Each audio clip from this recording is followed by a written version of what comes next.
Hello, ladies and gents. The internet is still working. I'm gonna get at least one more stream. One more stream. Hopefully it works Monday and Tuesday as well. No guarantees, because as I said, I'm still on the shit-ass provider that fucked us for a week. Switching on Thursday. So after Thursday, we should be safe. Until Thursday. It's working tonight, but there's no guarantee of it working, tomorrow or the day after. Fair warning. Fair warning. Have they punched holes in?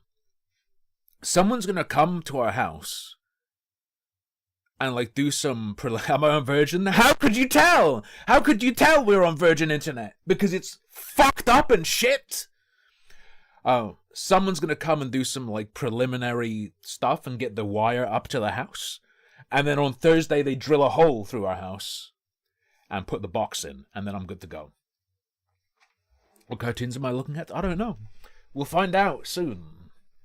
We will find out soon. Yeah, we're on the Virgin Internet. Yeah. Sure it was not throttling. Lucky Bee messaged them and said, "You're fucking throttling us." And then the speed issue stopped.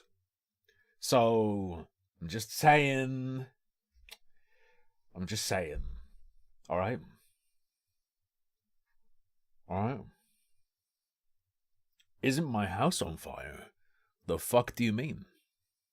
I'm coughing a bit, man, even with my inhaler. I might need the stronger one, like the doctor said. We went to a cafe today. We had some good shit. We got matcha cheesecake made by the owner. Which was very tasty. And I just had a flat white. He has a bean to cup machine. It was just supermarket beans. But Lucky Bee had a hot chocolate with meringue mallow topping. And he blowtorches it. It's pretty cool. But given his abuse of the blowtorch, maybe that is Savil's lair. Maybe that's how it went. I don't know, but yeah, good shit. Also got a bunch of candy. That I've been eating through. So far, best Snickers Berry Whip is the best of the candy so far. Cadbury's Pinky from New Zealand, fucking shit. Just pure chemical taste. Just fucking chemicals, and it's that weird marshmallow that splits into lots of tinier pieces that are all slimy. Like insulation marshmallow, you know what I mean? That's not flat. That's not the flat white. That's the hot chocolate. Also, I spent a bunch of money on a pretty I was using a £5 coffee grinder, but it turns out that when you buy a really cheap coffee grinder, it grinds the coffee all different sizes, no matter what setting. It never is uniform. So I spent a bunch of money on a nice coffee grinder. It comes tomorrow, all right? It comes tomorrow. Anyway. Someone asked,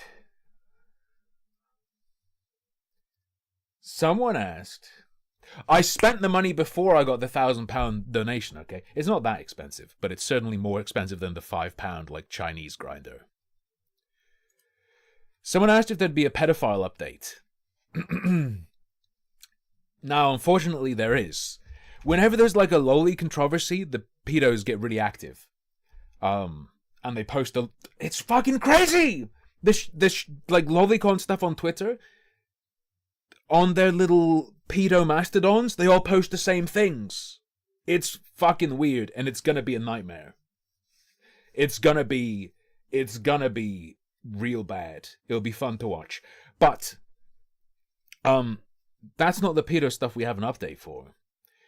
Do you remember the person who posted a bunch of videos saying, to protect kids, they have to be given more rights. Kids have to be allowed to live wherever they want.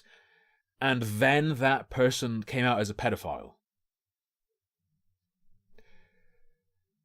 Having come out as a pedophile, they have now made maybe the absolute most insane choice of all.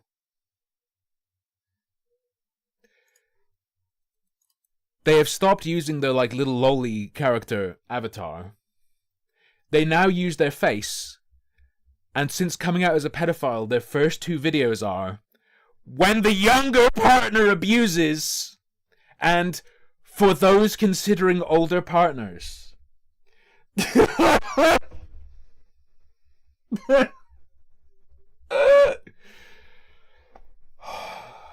Now, the bad news. The videos are incredibly boring. They're one of these people, they will literally just tell you they're a pedophile and then start, like, being shifty again, being vague. But there is a really funny detail. There is another funny detail. Ready? When dating younger people as an older person, some will consider you immediately suspect, even if They use a fucking little kid voice changer! you're a kind, patient, self-aware person providing unselfish mentoring. And the crazy-making reality of the situation is that 50% of these young people will abuse you from a place of extreme emotional immaturity. Watch out! Pedos beware! If you date a baby, they might abuse you. Understandable, yet unacceptable all the same. And you don't really feel like you're allowed to talk about that, because some people will predator code you without feeling like they need to understand anything about the situation.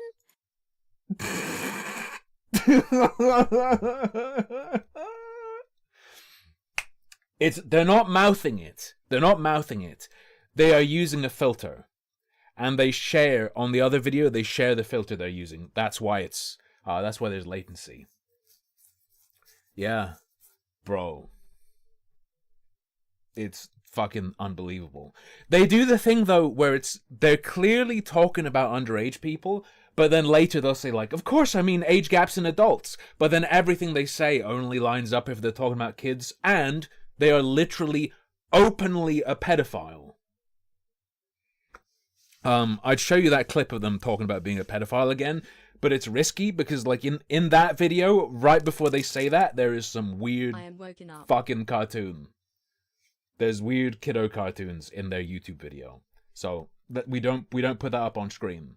We don't put that up on screen. Thank you for the sub. Yeah, yada yada yada yada yada yada. Yeah. Cannot face their internalized shame about liking older people. Okay.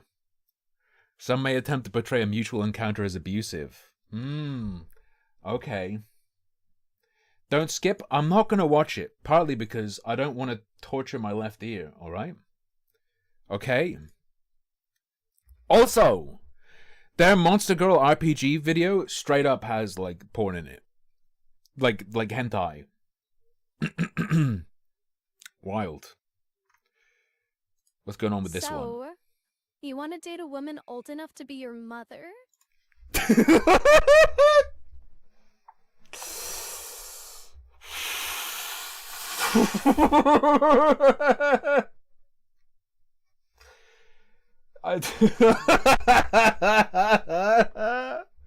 Welcome to the Vortex. So, I have about a dozen other people like this I'm keeping an eye on who are making YouTube videos. The sheer level of fucking comfort of these people is unbelievable. The disinhibition, the like, oh man, the tolerance and the acceptance. They are starting to all poke their heads up from the underworld in which they should remain. And it's amazing. It's amazing. Just know, this person's videos right here are a bit annoying and boring. Apart from just the premise of trans woman comes out as pedophile, makes videos using a voice changer to sound like a little kid, talking about you wanting to date older women. That alone, just that alone, pretty funny. The entire contents of the videos, just kind of boring. But this shit is increasing rapidly, which, granted, means I've found about like a dozen people like this. But for what it is, I consider that insane compared to how much of it there was last year, for instance. At least is what I'm aware of, like a massive increase, and I presume there's got to be even more. There's got to be even more. So at some point, you might get a scripted video where I just go over all of them. Just bam, bam, bam, bam, bam, bam, bam. Example, example, example, example. I'm saving most of these people for a video. That's my plan. Just so you know. Anyway, I thought I'd share that with you, though, just because it's funny. Just the premise of this fucking kiddo voice changer person. We are gonna have another thing to look at, though. We need a little warm-up. We need a little warm-up.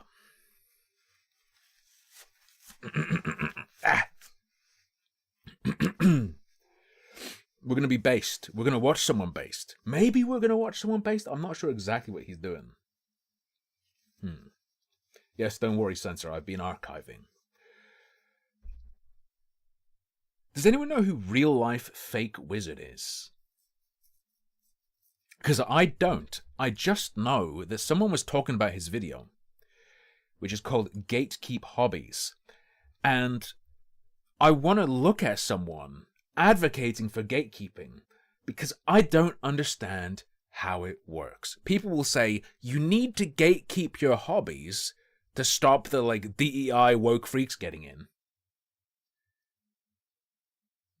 But how do you do that?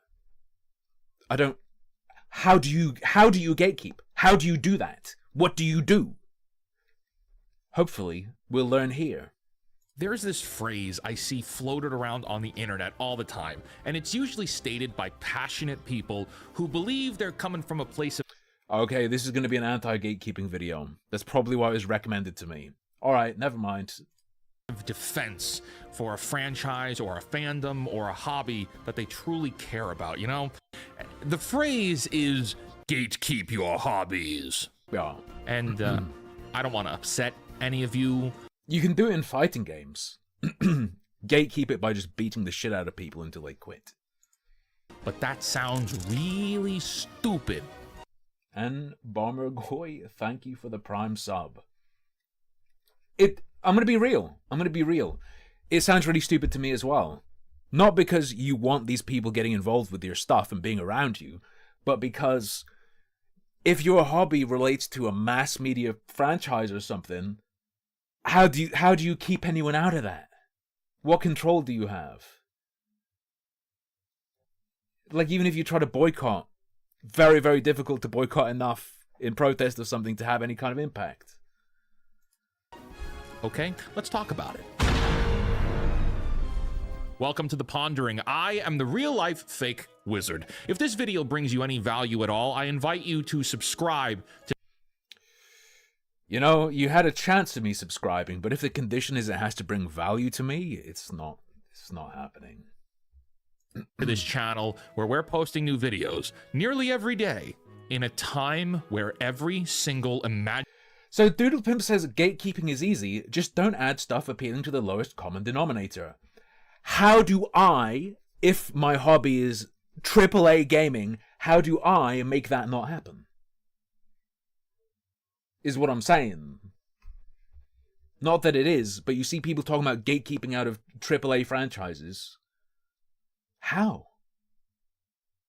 imaginable franchise has been infiltrated by the 5 people ruining entertainment: corporate managers, marketing professionals, influencers, journalists, and writers. Entertainment just doesn't feel the same anymore. Many beloved franchises have had their hearts Kali Ma torn out of them and replaced by paint-by-numbers mediocrity. Sometimes this is rooted in political ideologies, sometimes it's what the hell is that? Rooted in malevolence towards the fans, and sometimes, and Sure. I'd like to believe this more often than not, it's rooted in absolute sheer incompetence. People are promoted to positions. I mean, roots. A tree can have multiple roots, all intertwined. I would suggest. They never, ever should have been promoted to. There is a lot of unqualified people getting work they're not ready for, but also a tremendous amount of failing upwards in the industry. You take a guy like James Mangold here. They had too little XP. If the fucking gay retard ruining your game just had more XP points, they would have written something cool that you liked. Nah. here. Now, Mangold did Logan, and that was pretty good. I have a deep disgust for the Fox X-Men films as a Marvel Comics X-Men fan, but overall, Logan was good. And then he gets Indiana Jones Dial of Destiny. They're not talking about gatekeeping the hobby itself, but the community formed around the hobby. How? How does one do that? I don't think you can. Stop people from talking amongst themselves. You have to be like in a position of authority to do it.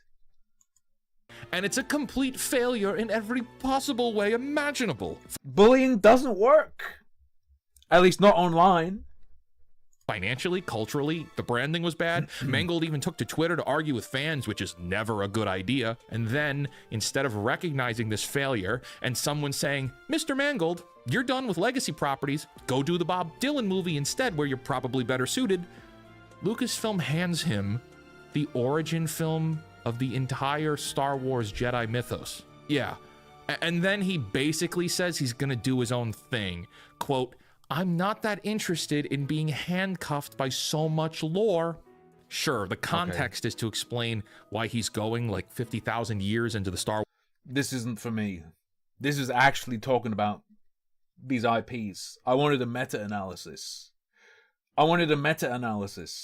Wars past, but a statement like that makes me think you're gonna throw away more George Lucas canon because you can.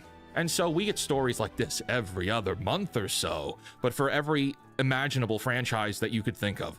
Look, Netflix is doing a Narnia series of films with Greta Gerwig, and the reality of the situation is the more effective gatekeepers are the people who turn everything gay so you don't want to do it anymore.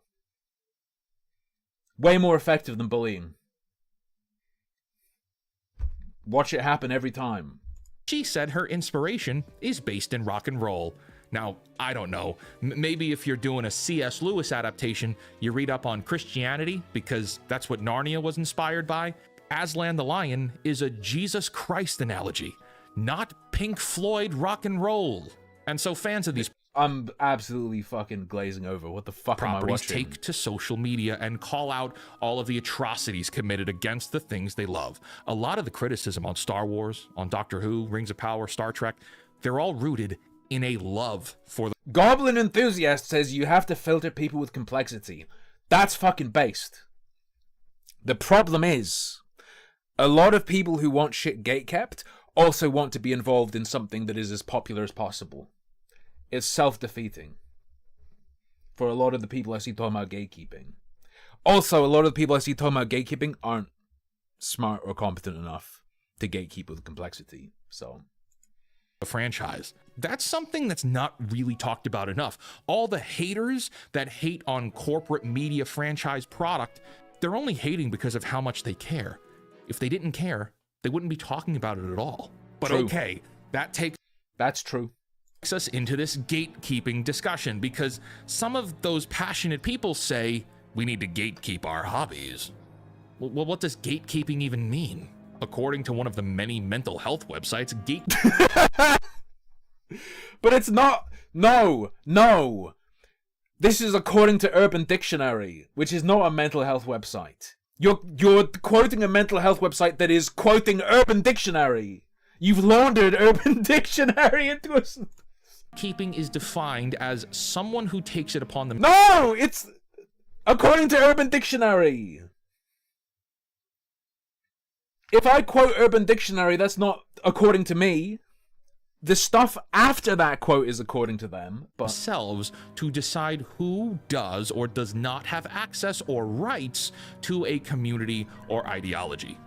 So hypothetically, this looks like someone saying, hey, he didn't even read the part of it that was their own words. He tried to yoink the authority from a mental health website for Urban Dictionary. What the fuck is wrong with you, bro? I really liked Star Wars Like, you can use Urban Dictionary. The Last Jedi, and You can just say, like, I think Urban Dictionary has a good definition, and then say that. you replying with, you're not a real fan. Real fans hate The Last Jedi. Here's a 90-minute dissertation on why you're wrong and I'm right. Get out of my fandom. Guys, I don't like The Last Jedi. And The Last Jedi is going to be a reoccurring theme here in this video, so stick around. I sat Oh, in the fuck. theater and closed my eyes when Luke Skywalker died because I couldn't handle the idea of them butchering my hero like that any further. I was heartbroken. Experiencing The Last Jedi, I could tell Can we gatekeep this guy out of human society? Is that an option? you was more heartbreaking than when I dumped my post-college girlfriend. Okay, very upsetty. Luke Skywalker was worse. That girl was just a freak, dude. But okay, so gatekeeping is just another form of bullying? Is that it? Like bullying on behalf of your hobbies? Because I could also follow up by saying It's what chat's been saying.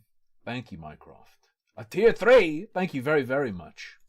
have very close friends who adored The Last Jedi, and some of them can recite Star Wars lore back to me like it's the ABCs.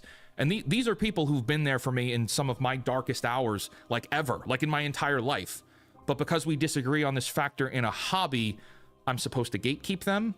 Where is the line? I don't like having watching stuff as a hobby is lame. Having like single player games as your hobby is lame. If you want to be able to gatekeep, you need to be able to bully them and then be better than them at the hobby. You like if you're a gamer, you need to get it, you need to be playing the PvP stuff. I mean, the best game for gatekeeping is the best genre is the fighting games. Because you can be like, you're a fake fan, get the fuck out.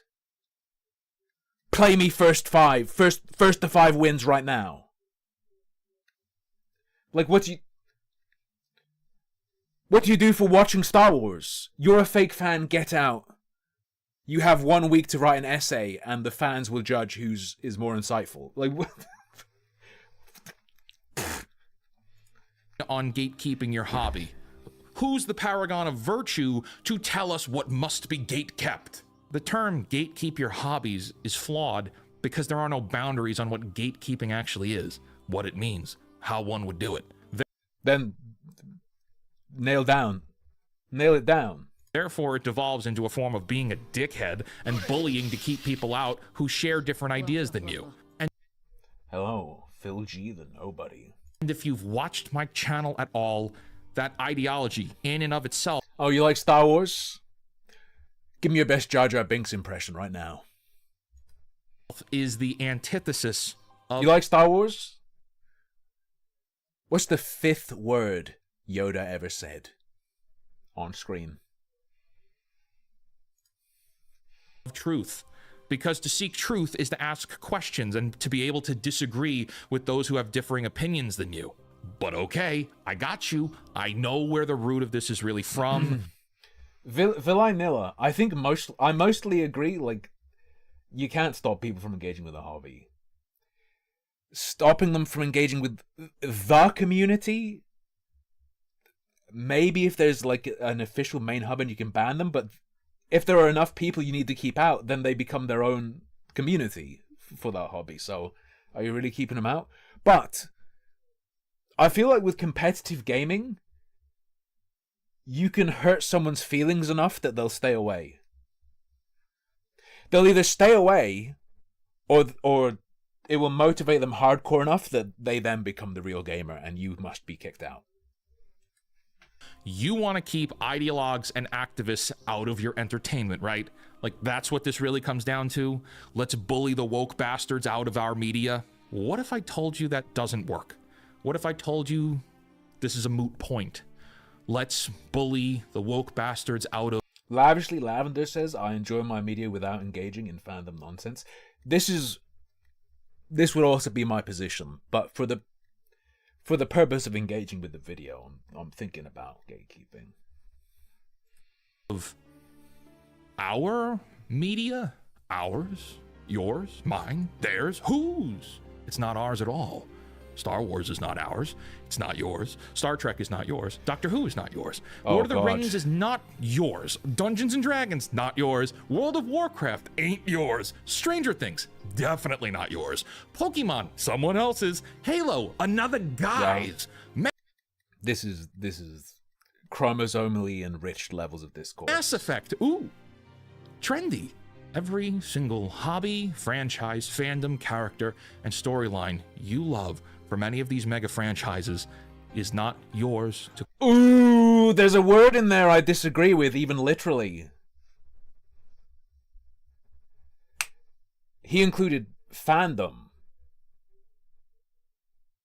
A community can be yours by legitimate membership to it. claim.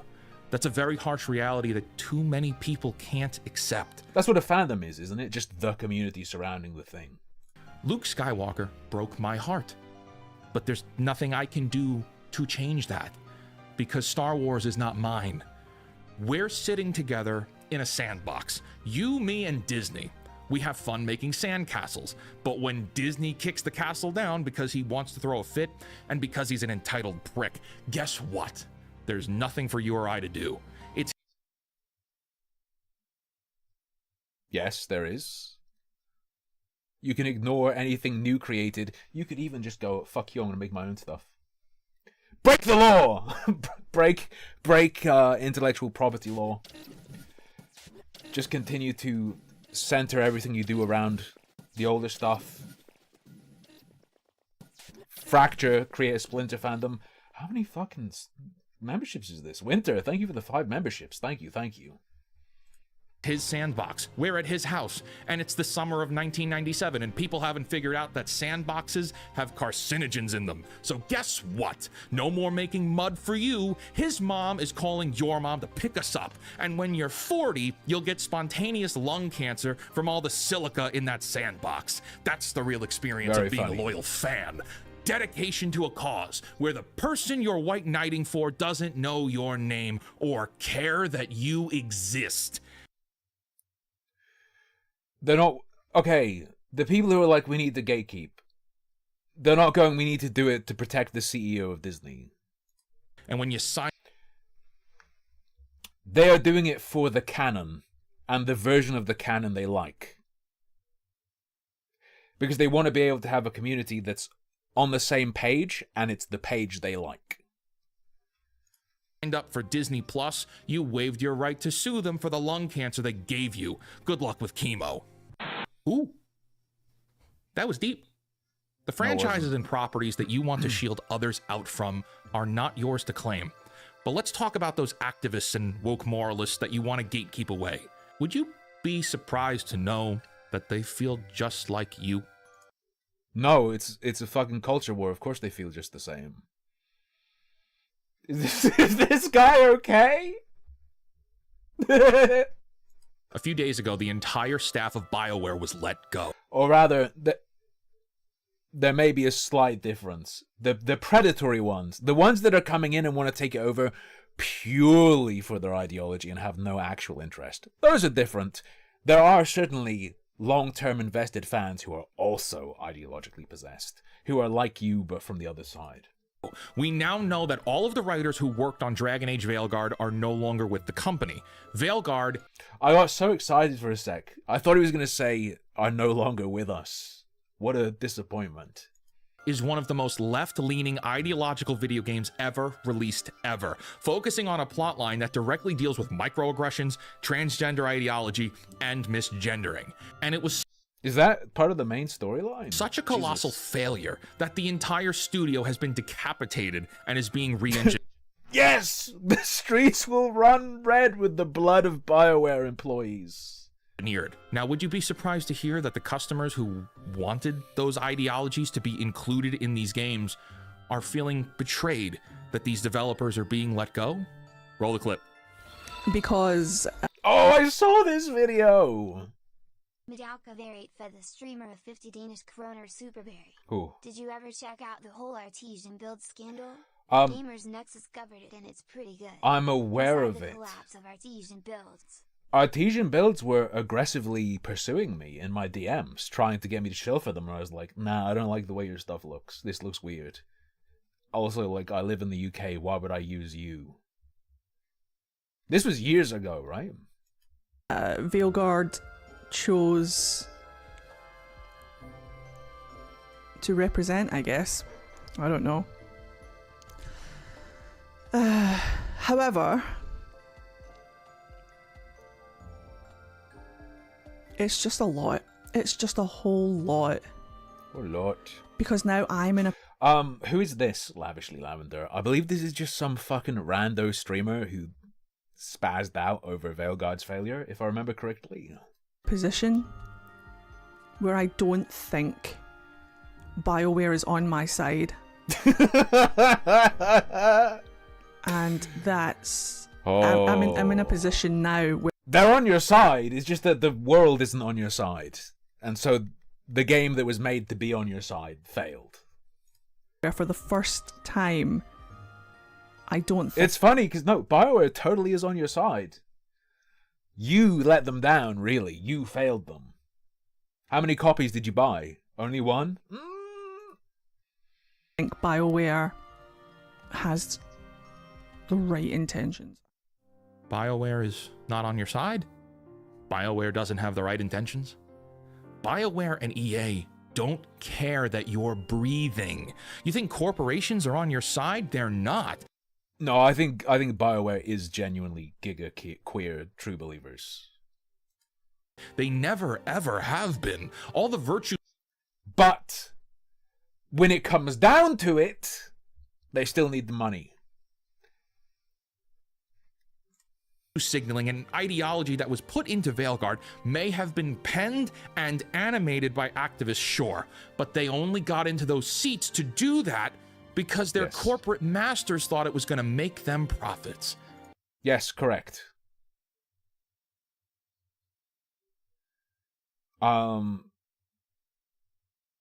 Yeah, it is insane of her to say she doesn't think they're on their side. If she literally means the top tier corpos, if she means executive suite fucking whatever, then yeah, that is insane. But the people putting pen to paper, as he's saying, yeah, Veilguard was genuinely a work made by people on that person's side. Yeah, the people at the top aren't, but... Now they know that misgendering in video games doesn't sell. Concord with their... But that doesn't matter if you can make the people on your side succeed by buying it. Ugly characters doesn't sell. Mega IPs like Star Wars don't sell just for the fact it's Star Wars anymore. They need to get good again, or the Western buyers will flock to Chinese products without hesitation. Corporations are not... It's too late, it's already happened. Not out for you. They have never been on your side. People see that clip and laugh. I see that clip and it makes me sad. You know why? Because that was me. That was me on December... There's an exception though, isn't there? The fucking commies who want everyone to be just interchangeable bug people. The corpos are on their side, because that's how they want the world to be. Because that's what they want to rule over. There is an exception to this concept. 15th, 2017 at 6 p.m. in an AMC movie theater in New Jersey, who had to drive home telling myself it's all going to be okay. They're going to make it right, everyone. Everyone's going to be okay. Dave Filoni's going to get involved. They're going to fix it all. And you know what? They never did. And they never will. People are going to see this and think that I'm white knighting or defending woke moralists. People are going to see this and think that I'm white. Or ideologues. I'm not. I don't care about that. That's not the point. I'm trying to say, we're all being lied to. The Kardashians are lying to you. We all think we have some marvelous claim to say who or what can be in our little fake community that, like... If I don't want you in my community, I can literally just ban you. Actually, I'll have you know. Similar things, but no one ever considers the fact that we have no true claim on those things. I don't care who you are, or what you believe, or what your identity is. I don't care about changing society, or the culture, or politics. All I care about is consuming product and getting excited for next product. I care about the individual. I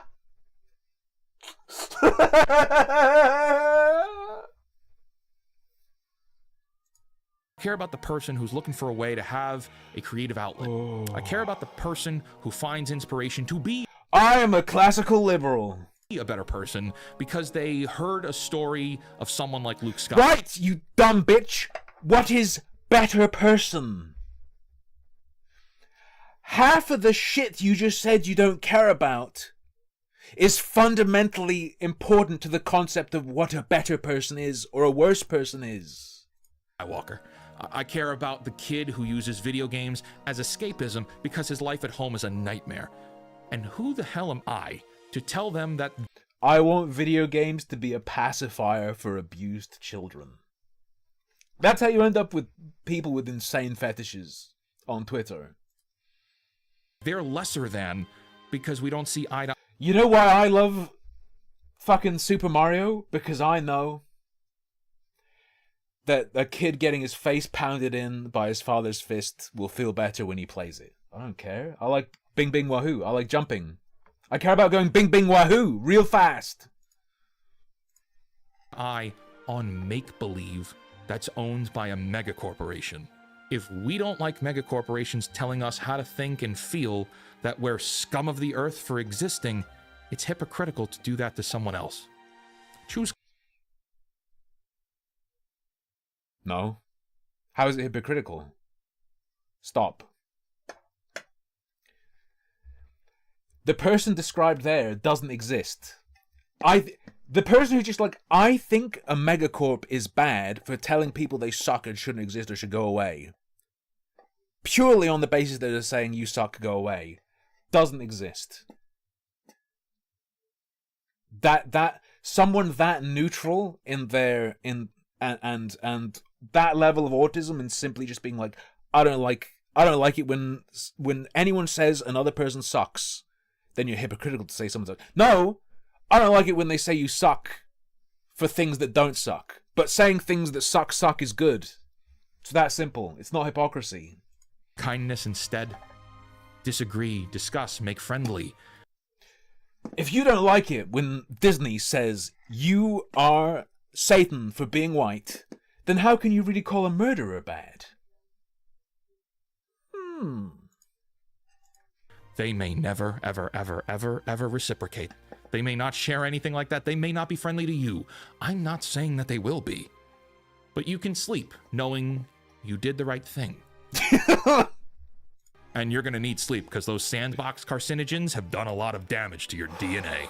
Friends, if you enjoyed this video and you're new here, consider hitting the subscribe button. If you like this video and you don't want to see me again, hit the like button on your way out. Thank you for joining me. This is a very important topic. My fear is that this is going to go over a lot of people's heads in the I'm afraid you're too dumb for this video. comments. And for that, see you there. Until next time, create, innovate, inspire, and for the love of God, cancel Disney Plus.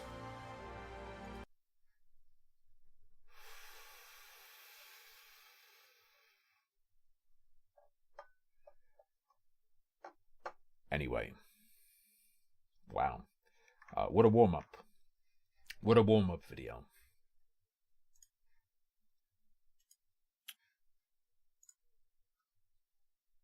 I like cartoons. Do you guys like cartoons? Or at least, well, I don't really watch them nowadays. I have fond memories for many of the cartoons I watched as a child, such as SpongeBob. You like SpongeBob, right? Well, the kids are watching different cartoons nowadays. And the adults are watching cartoons too, normally Bluey. But the kids, what kids love is politics. So we're going to learn a bit about shameless anti-woke cartoons in the video The Shameless World of Anti-Woke Cartoons by Saberspark. We will also be watching a response to this video by one of the featured cartoonists. I've been told that this video is agony, and I see in the chat people terrified to be exposed to it.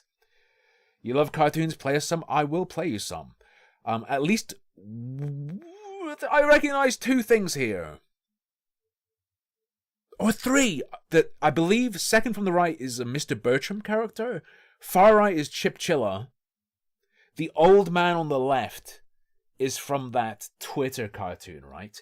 Now, from what little exposure I have to anti-woke cartoons. Saberspark should have an absolutely effortless time ripping into these. It's really bad. The standard is horrendous. But, we'll see. America will never be defeated!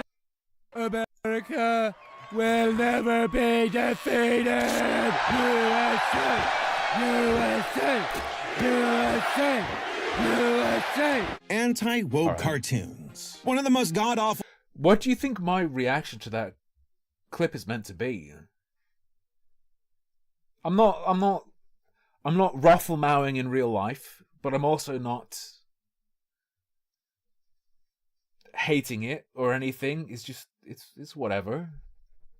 Genres of animation, somehow even worse than Pixar ripoffs and crappy Christian cartoons combined. Even the term That's hard. That's hard. anti-woke sends a shiver of cringe down my spine. It's okay. Billy is an emotional support dog and non-binary. Oh, okay then.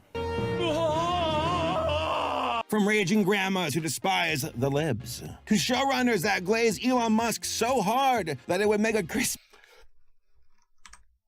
The libs. To showrunners that glaze Elon Musk so... Reptilian Musk.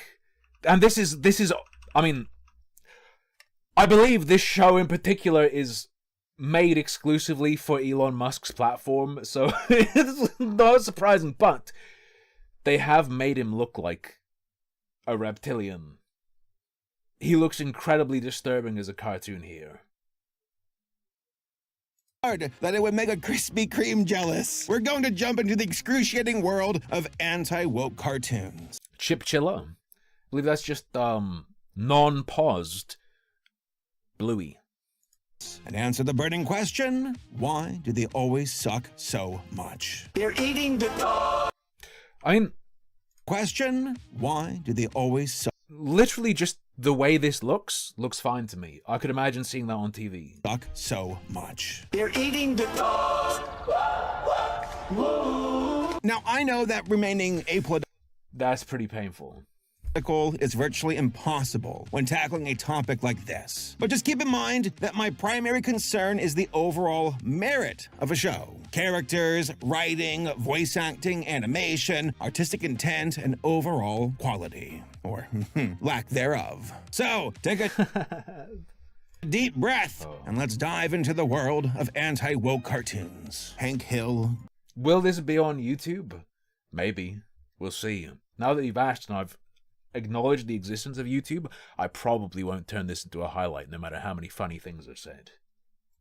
Help us. I'm here in Berlin to stop the communists and end the Cold War. Oh, man. All this talk about communists is making me hungry. But before we start, I want to give a shout out to the... Right.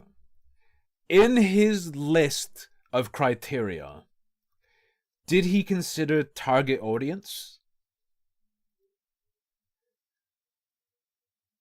For a cartoon with a target audience of conservative Facebook boomers, that is fucking perfection. You may not like it. I don't like it. As a product aimed at Facebook boomers, it is... Whoo! Whoo!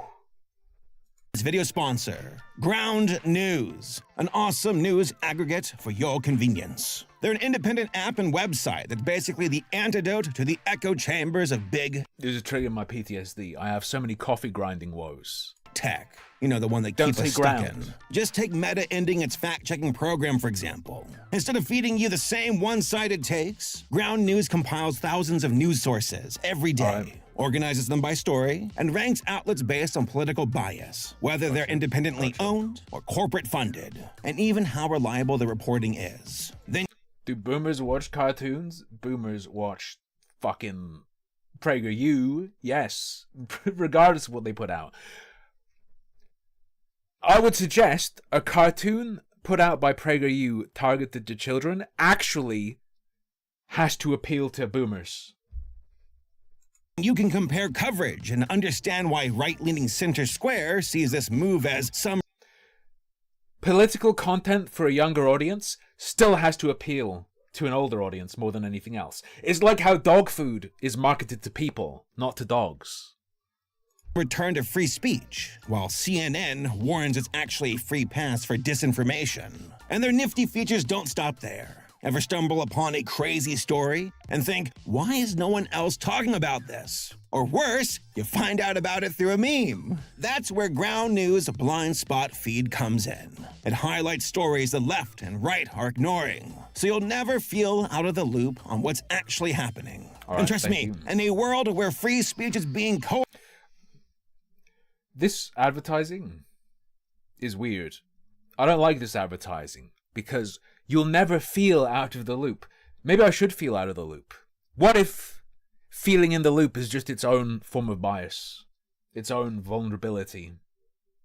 Co-opted by billionaires. Platforms have more power than ever to push their agendas, and the truth feels too overwhelming to find. So having something like Ground News in your corner is...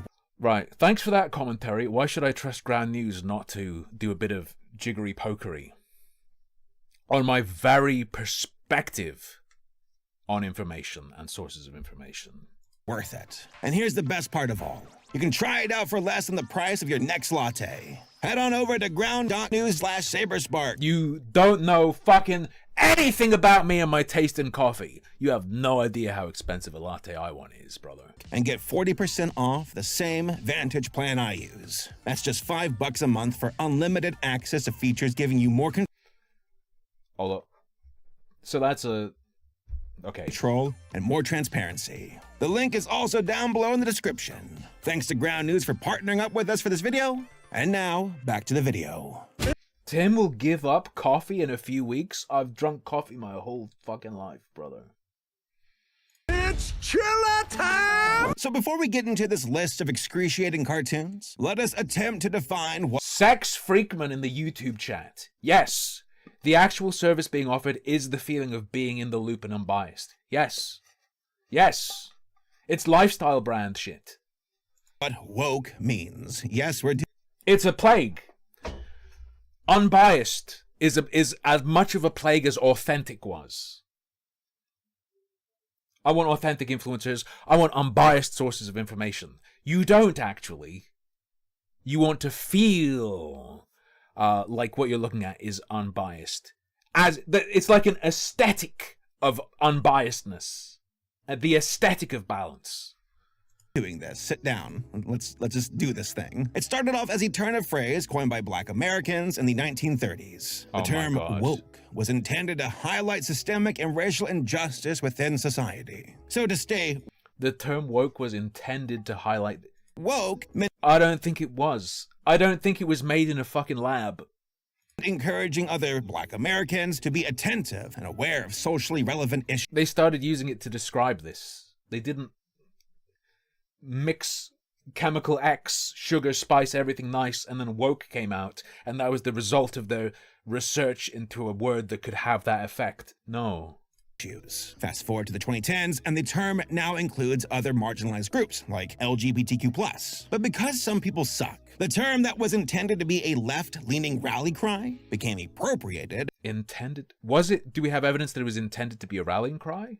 As a sarcastic I don't think so. Insult by the right. Nowadays, calling somebody woke is more about online name-calling and looking for gotcha moments by claiming performative activism to divide the right from the left. You're living in the worst timeline, folks. Then, in the late 2010s and early 2020s, the term anti-woke started to emerge on social media. Now, nobody can really agree on a strict definition for it, but some see it as a way of declaring that they're not... It's just slang. It wasn't meant to be It's not fucking magic or a power word.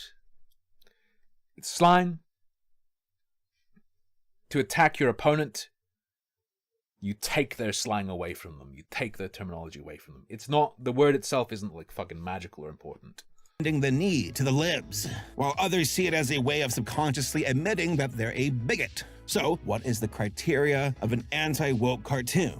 Like, does South Park count as anti-woke with how often it dunks on left-leaning politics and social issues? No, it's not. The defining factor, in my opinion, boils down to intent. South Park dunks on everyone and remains pretty moderate for the most part. I mean, hell, they even apologized to, like, Al Gore about climate change, so anti-woke cartoons, however, not so much. Personally, I see the term anti-woke being used as a marketing strategy for grifters. People who lack any genuine morals or values and pander to gullible buyers.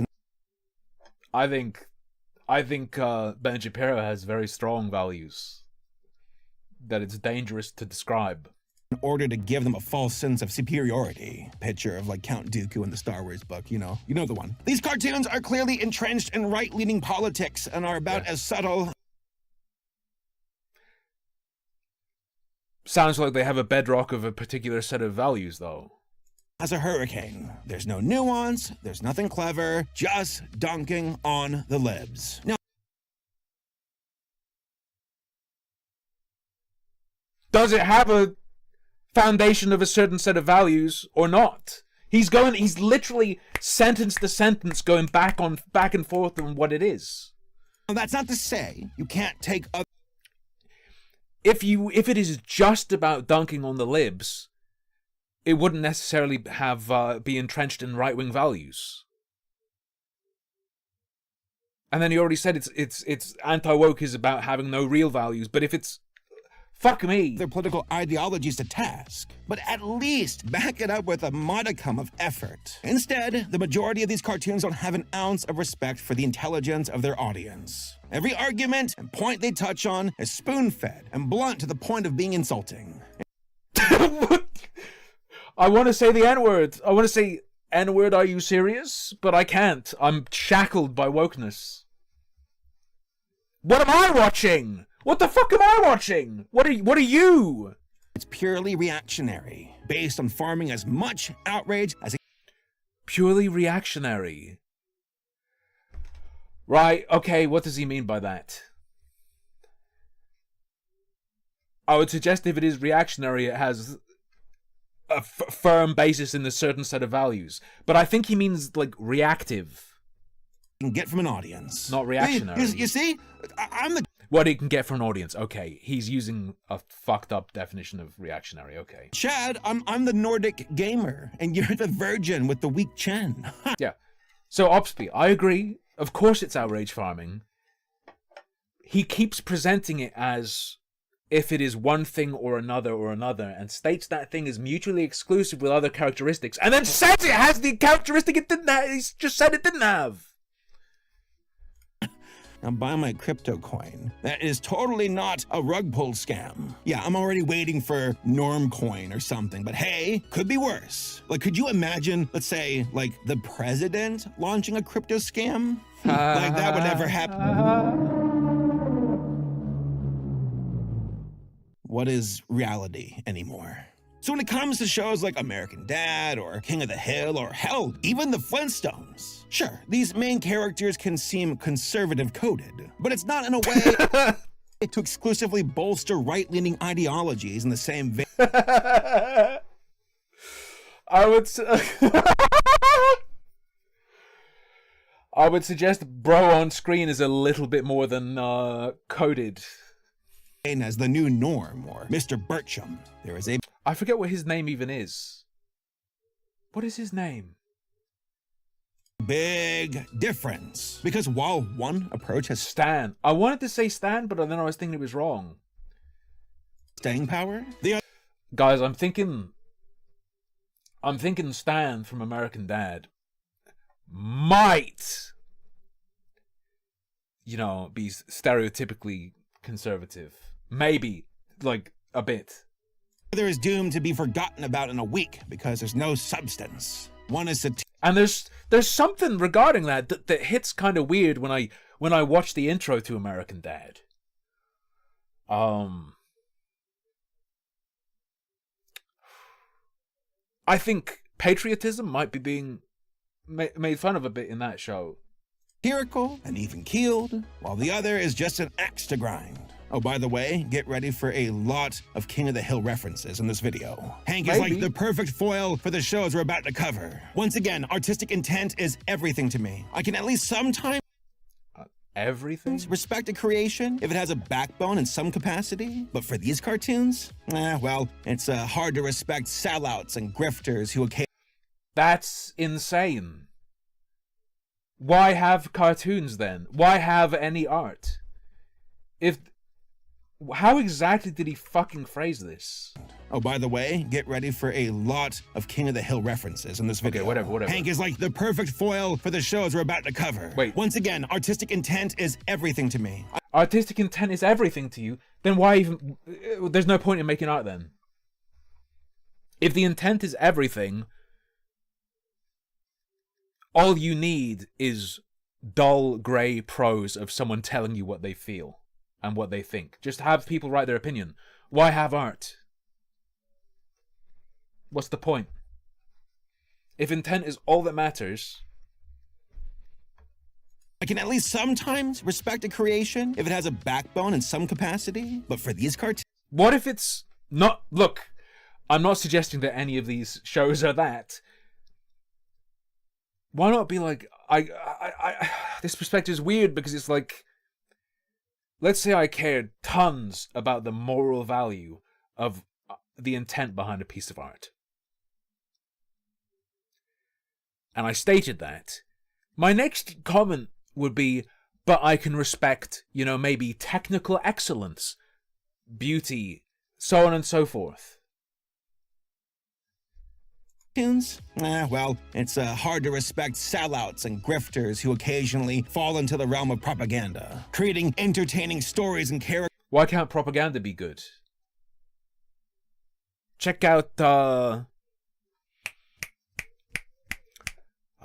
Roger Ebert's commentary on fucking Triumph of the Will.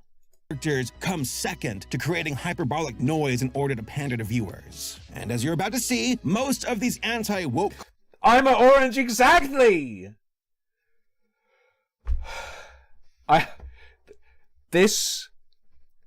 Guys, I think this political cartoon could possibly be classified as some kind of propaganda.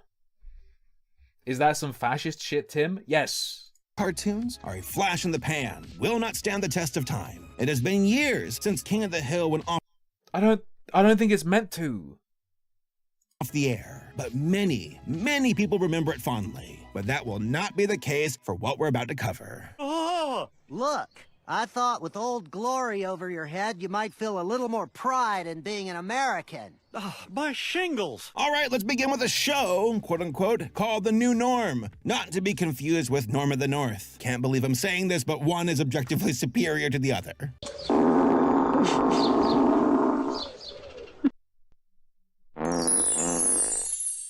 You think it means something he absolutely did not in fucking any way express. By the way, I can't use enough quotation marks around the word show because the new norm barely even qualifies as one. At the time of recording this video, there are technically 3 episodes of Norm. But even if you combine them all, they barely crack over 8 minutes in total runtime. Yep, that's what we're working with here, folks. Also, they use AI-generated theme songs. Based. Norm ain't the same as the old norm. The new norm made its splash on X back in June of 2024. It was bad, it was cringe, it was overtly anti-woke, and for some individuals, it left them on the edge of their seats. According to the bio on Norm's Twitter account, it says, quote, fight the woke mind virus with laughter, the first animated sitcom on X. Now, many... This is like one of Elon Musk's aborted children. People thought this was ironic at first, but no, Norm is full-on MAGA and simping hardcore for Elon Musk. They so badly want to be noticed by Elon. Senpai, please, watch our show, we love you! Wasn't this literally connected to Elon? They're so shameless. Am I crazy? That they even try to make it seem like Elon made a personal appearance in an episode when, in actuality, it is a special appearance by an animated Elon Musk. Oh wow, it's like he's really here. Were they? When I swear I saw like Elon sharing it. They were noticed, and he did big it up, right? Thank God for Elon Musk. Which is lame as hell, but still. And his shitpost means X is the home for free speech. Fuck! Saberspark is mitigating the cringe of these properties. His description of these cartoons makes them seem better than they are if you look at them, which I would suggest means he has absolutely failed in his video. He's too busy having somebody play Path of Exile for him. The new norm is a bastardized parody of All in the Family. One of Got an Elon Musk link.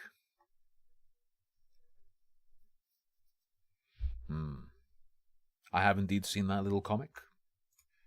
the greatest sitcoms of all time. In that show, we follow the main character of Archie Bunker, a cantankerous hard ass who complains about everything he doesn't understand. Kids these days, the world is going to hell, stuff like that. A lot of his views are rooted in his own bigotry, both on a subconscious and cultural level. However, he demonstrates the ability to grow. That's why the show was so good and nuanced. Despite being loud about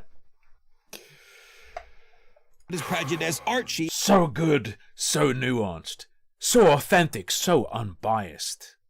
He would come face to face with moments of inner conflict. The core argument of the show was Archie's family loved him in spite of his weird hang-ups. The joke is that Archie is a bigot because he's an idiot and a product of his time. And most of the comedy... That's insanely nuanced. It's almost too hard to perceive. ...came from his family calling him out routinely for being so out of touch. He's an anti-hero character, and people who interpreted his comedy literally flat out did not understand that they were the real butt of the joke.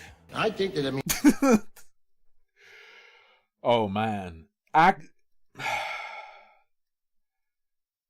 This is fucking, like, caveman analysis. If you make something intended to be a satire and it overwhelmingly just reinforces the thing you're trying to attack, I think it's less that the world is dumb and more that you failed. if God had meant us to be together, he'd have put us together. Well, look what he's done. He put you over in Africa, he put the rest of us in all the white countries. Norm represents all of the prejudice of Archie Bunker, but with none of the introspection of his character, aka not.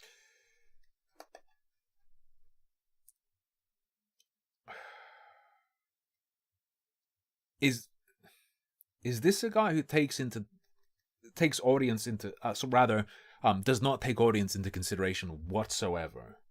Like, I'm trying to gauge what his perspective is, because in looking at any media critique, you have to consider what lens is it.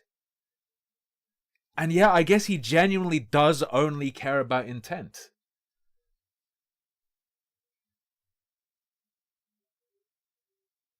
I guess genuinely to him, literally anything would be a good piece of art if he liked the intent behind it. At which point, why do you even fucking like art? Why have art? What's the point? Why bother with it? Meaningless. The thing that makes him...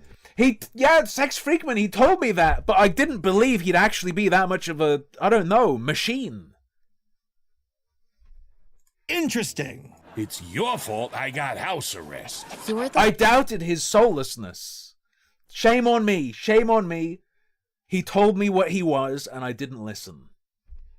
One who threatened the school board. I gently suggested Yelled. They stop brainwashing my daughter that girls aren't girls and men aren't men. The first episode involves Norm lamenting over his beer-changing packaging. No, it's gay now. Complaining about trans people. And then his friend yelling at a super liberal, non-binary character about trans people. Again, nothing is truly being discussed or challenged. I'm going to be real. Gay beer is a huge problem. Like, gay beer is a really, really big problem.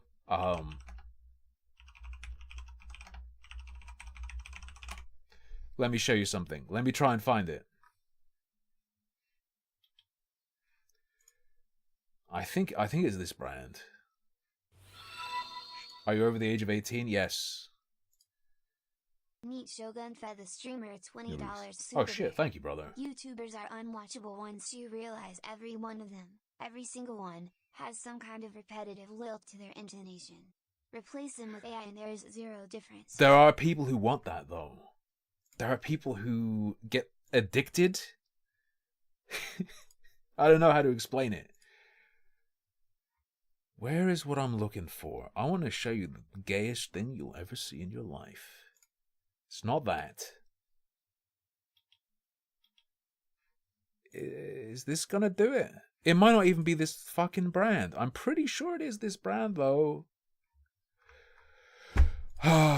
There's a brewery I like that made a paused People of Flat designed can. And it is so bad. It is so fucking bad. Let me click all beers on their website.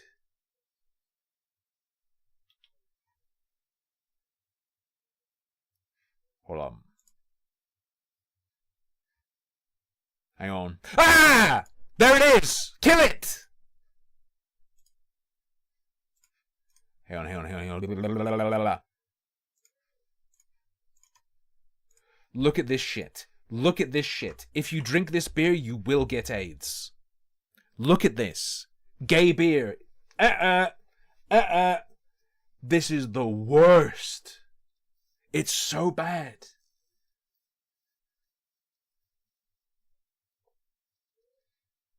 Nah.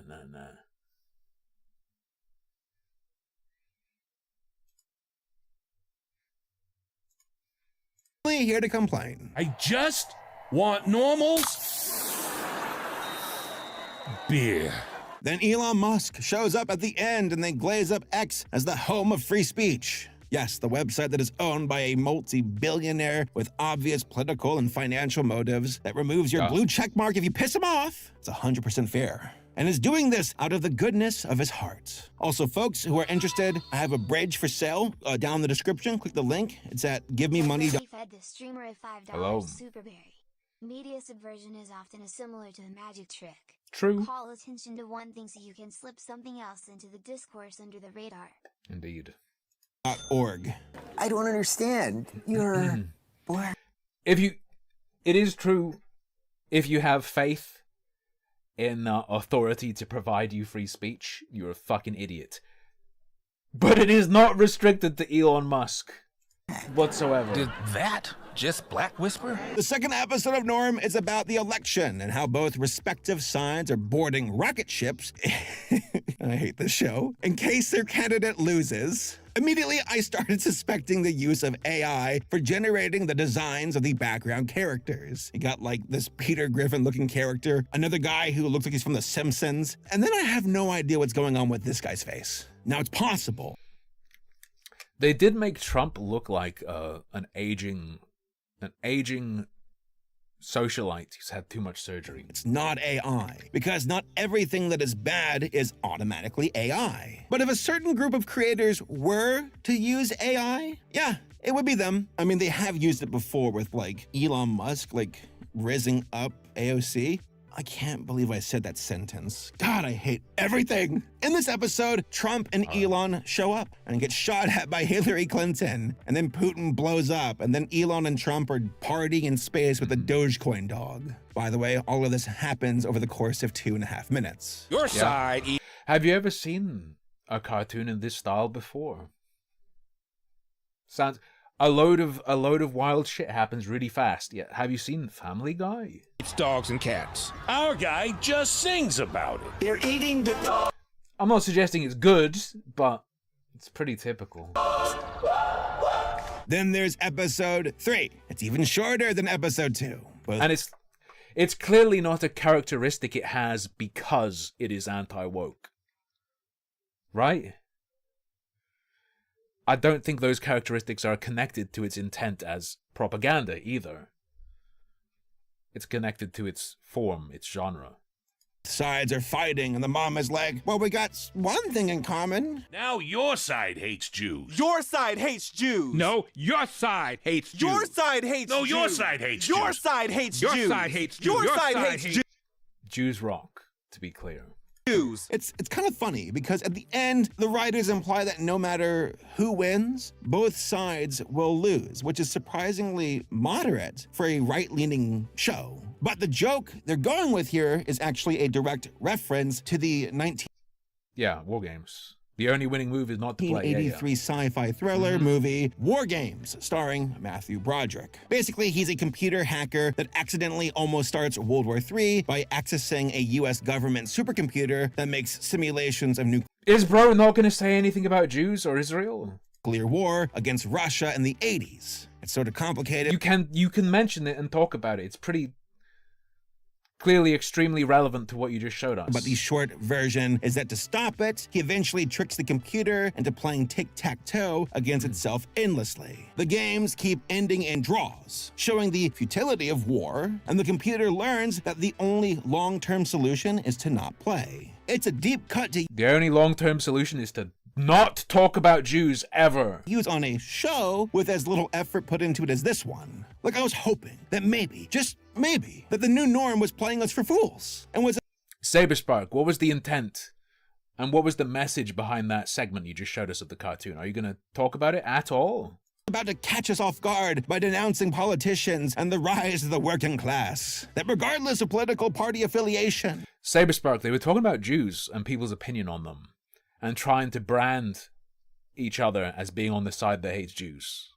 What are they saying there? What's the message?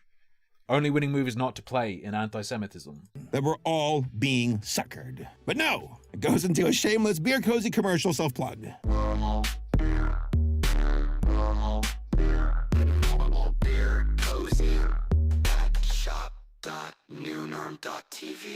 Yo, it's like a condom for your gay beer. Swallow the paused loads.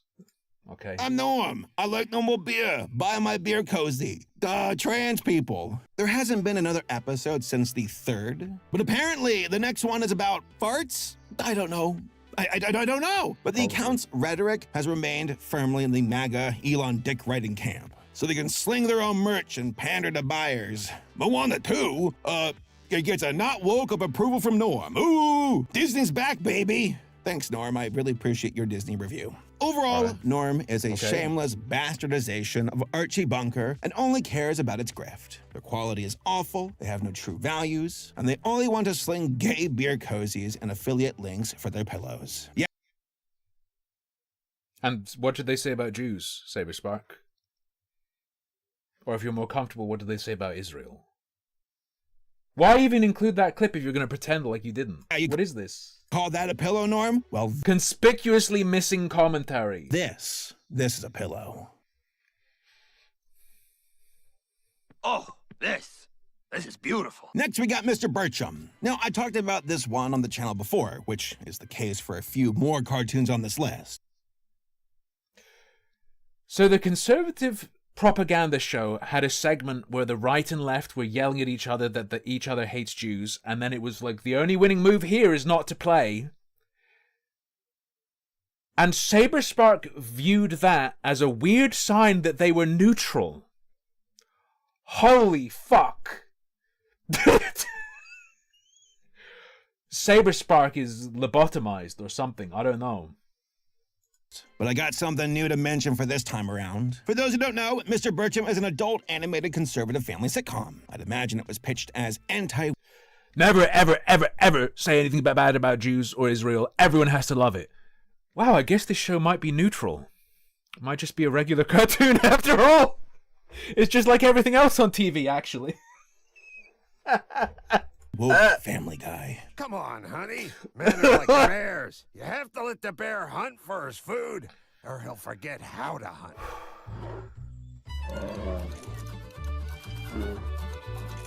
Oh, half cup. What happened with Hank the Tank? What happened with Hank the Tank? Sorry. He died! Did they kill him or did he die? They shot him? Oh, that's really sad.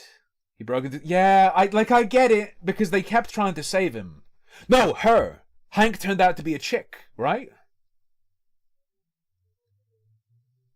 My memory is they kept moving Hank away from people and being like, Hank, fuck off into the woods, but he'd just keep going back and being a pest over and over and over again. And my last memory was them saying they were going to have to kill him if he didn't stop. So I guess, yeah.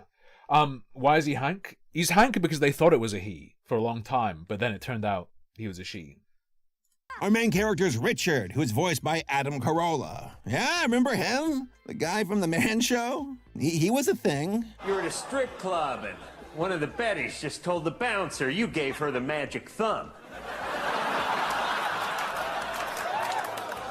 Adam is also one of the show creators and has been sitting on the idea of Mr. Bertram for a while now. Hell, the pilot was unearthed not too long ago. And here's the part that really sucks. It's not that bad. It is leagues better than the actual show and the other hot garbage that is bankrolled and streamed exclusively by Daily Wire Plus. You know, honestly...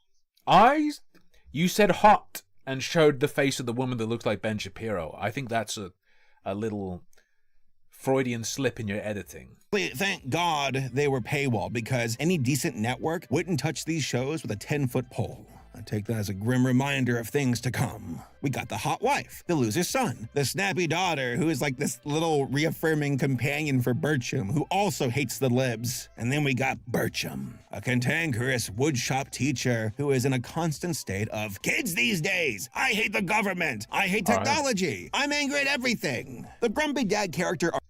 Yeah, so he's like, he represents an archetype. He has presumably a set of slogans. Archetype okay, is nothing new. Cartoon. And it can work when said character is thrown into a situation where they have to have some kind of arc in order to roll with the punches. What's an example of a decent show, asks Neat Shogunate. Not fucking True Blood. I'm gonna finish watching True Blood. True Blood was cool for like 3 seasons, maybe. Holy fuck! We're in the second to last season. It's so fucking bad. Take Hank Hill, for example. Here it comes, folks. He's about to show up a lot more. There was an episode where Bobby got into growing flowers, like specifically a rose, something Hank looks down upon. But eventually, Hank gets caught up in the competition, because competition is masculine. Along the way, he kind of dismisses Bobby, but realizes how this isn't right. True Blood is a romance show. True Blood is a soap opera. Yeah, and I have a girlfriend to watch it with. You wouldn't get it. That despite his boy being a little imperfect, aka wabi-sabi, that Bobby is his son, and he unconditionally loves him. I was thinking about it, and my singing didn't really help the roses. My voice just isn't that good. Why don't cartoons just do what the cartoon I liked did over and over again? But check this out. Son. Yeah, Dad? You've got a lot of wabi-sabi. Wow, a well-defined character with an arc that isn't simply just glazing up viewers? What a concept! What about Bertram, though? Turn this crap off and come upstairs and eat like a... This is a horrendous mischaracterization of King of the Hill. King of the Hill is fetish porn for Texaboos. normal human bear. Bing! Can't. I'm crushing this camper during a little PvP. Boss style.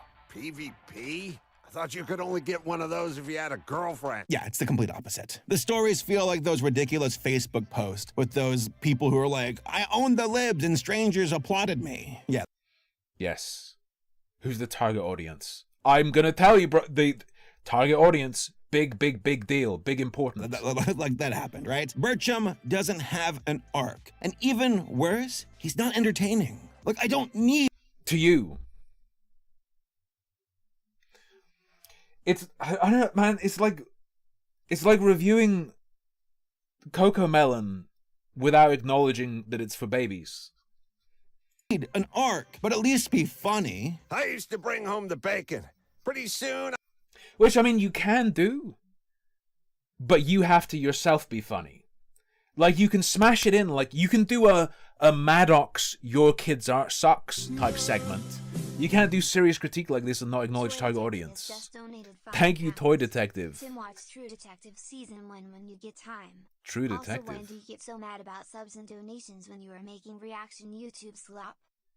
Because it makes it harder to edit later. I don't think this will be a highlight though. So go ahead. Guys, I'll give you have my permission to give me a bunch of money. I won't get annoyed. Just send me all your money in this segment. I won't get annoyed. I'm probably not going to edit this. I won't even be able to bring home the Bacos. It sucks double hard because Bertram in the pilot was far more interesting. He wasn't as radical and actually had a shred of empathy. Far more He was authentic. He was unbiased. He was like ground news in cartoon form. Relatable for normal people. But he was mild. He appealed to the general audience and not a niche political audience. Everything should be for everyone. He ain't dealing with the new norm anymore. Instead, Bertram went with the polarized approach and floored it with its anti-woke narrative, jokes, and characters. Guys, they made Mr. Bertram political. Why'd they have to? I'm a vegan. At the moment, there's rumors of another season of Bertram, but I'll believe it when I see it. Apparently, some folks on Daily Wire Plus were upset that even a non-threatening gay character side character was in the series and declared that they would boycott the show. And for some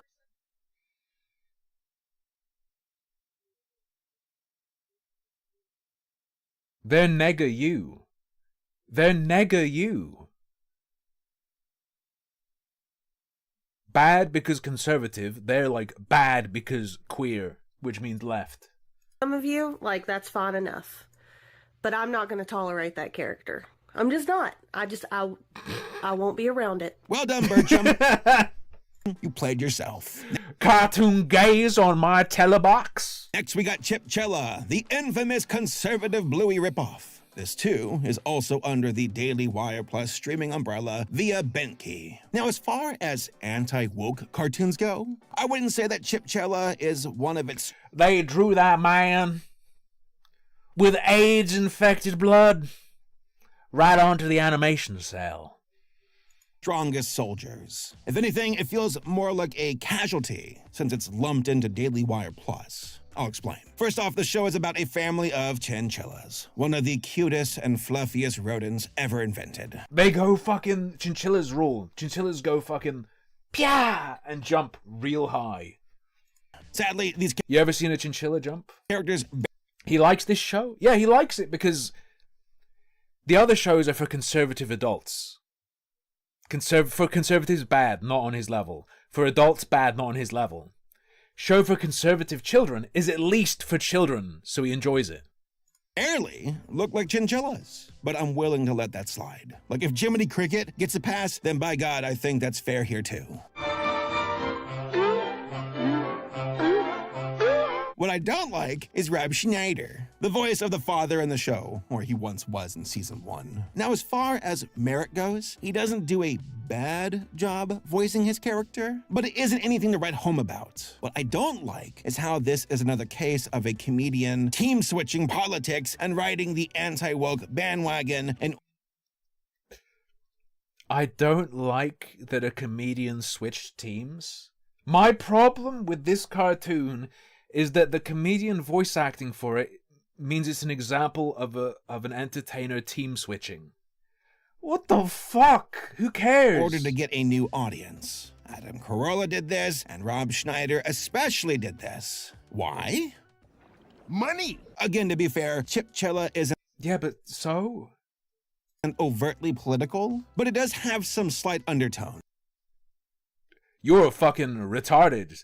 What little I've seen of Chipchilla is fucking signaling hardcore 24/7. Such as, this is the proper family dynamic. A father who's blue. Yes! a stay-at-home mother who's pink, and then a son who is blue, and a daughter who's pink. Oh, I guess this infant son who's like aquamarine or something? Still figuring it out. No hugs. You're supposed to go berserk. Now, where Bluey has the parents helping the kids discover a lesson, Chipchilla is really heavy-handed, with the parents almost forcing their kids into a lesson. Yes, this is political, bro. What's that, son? You want to be emperor? This is a message about the role of parents, dog. Well, the family is now LARPing as barbarians, and we're going to break your stuff. Lesson learned. Wait, it's over? You're telling me that I get my toys broken, my room invaded, and I lose my big, awesome empire? Yeah, basically. Also, yeah, this cartoon's 100% a Bluey ripoff, but plays it more safe with its cast of characters and lessons, aka a lot more boring. I will say though, animation-wise, it doesn't stimulate my mind like Bluey does. Look half bad, but it's the heart of the show where it falters and unfortunately finds itself in a weird market. Oh, funny story by the way, finds itself in a weird market? People who read and watch Daily Wire output. It's a pre-existing niche that they're trying to further monetize through getting them to sign up to a streaming service. So he includes audience analysis, but I have a friend who will remain anonymous who actually ran into one of the creators of Chipchilla while on a flight.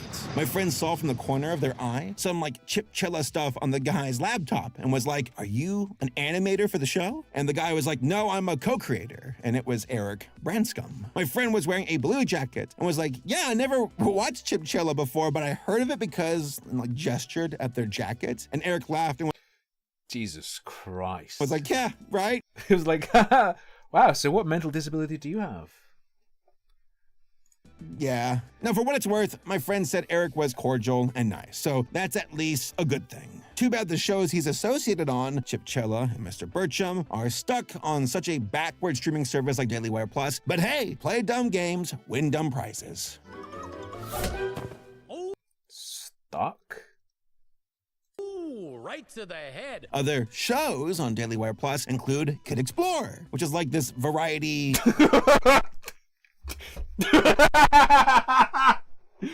Holy fuck, how do you not lead with this? Kid Explorer? Show of other kid shows such as Biz Kid and Kid I love watching Kid Explorer on Bentcock TV. History. Yes, as a child, I yearned to learn more about the second president of the United States, John. How are you not making fun of the show's name, bro? Adams, who was so pissed off that he lost to Jefferson that he did not show up to his inauguration. All you have to do is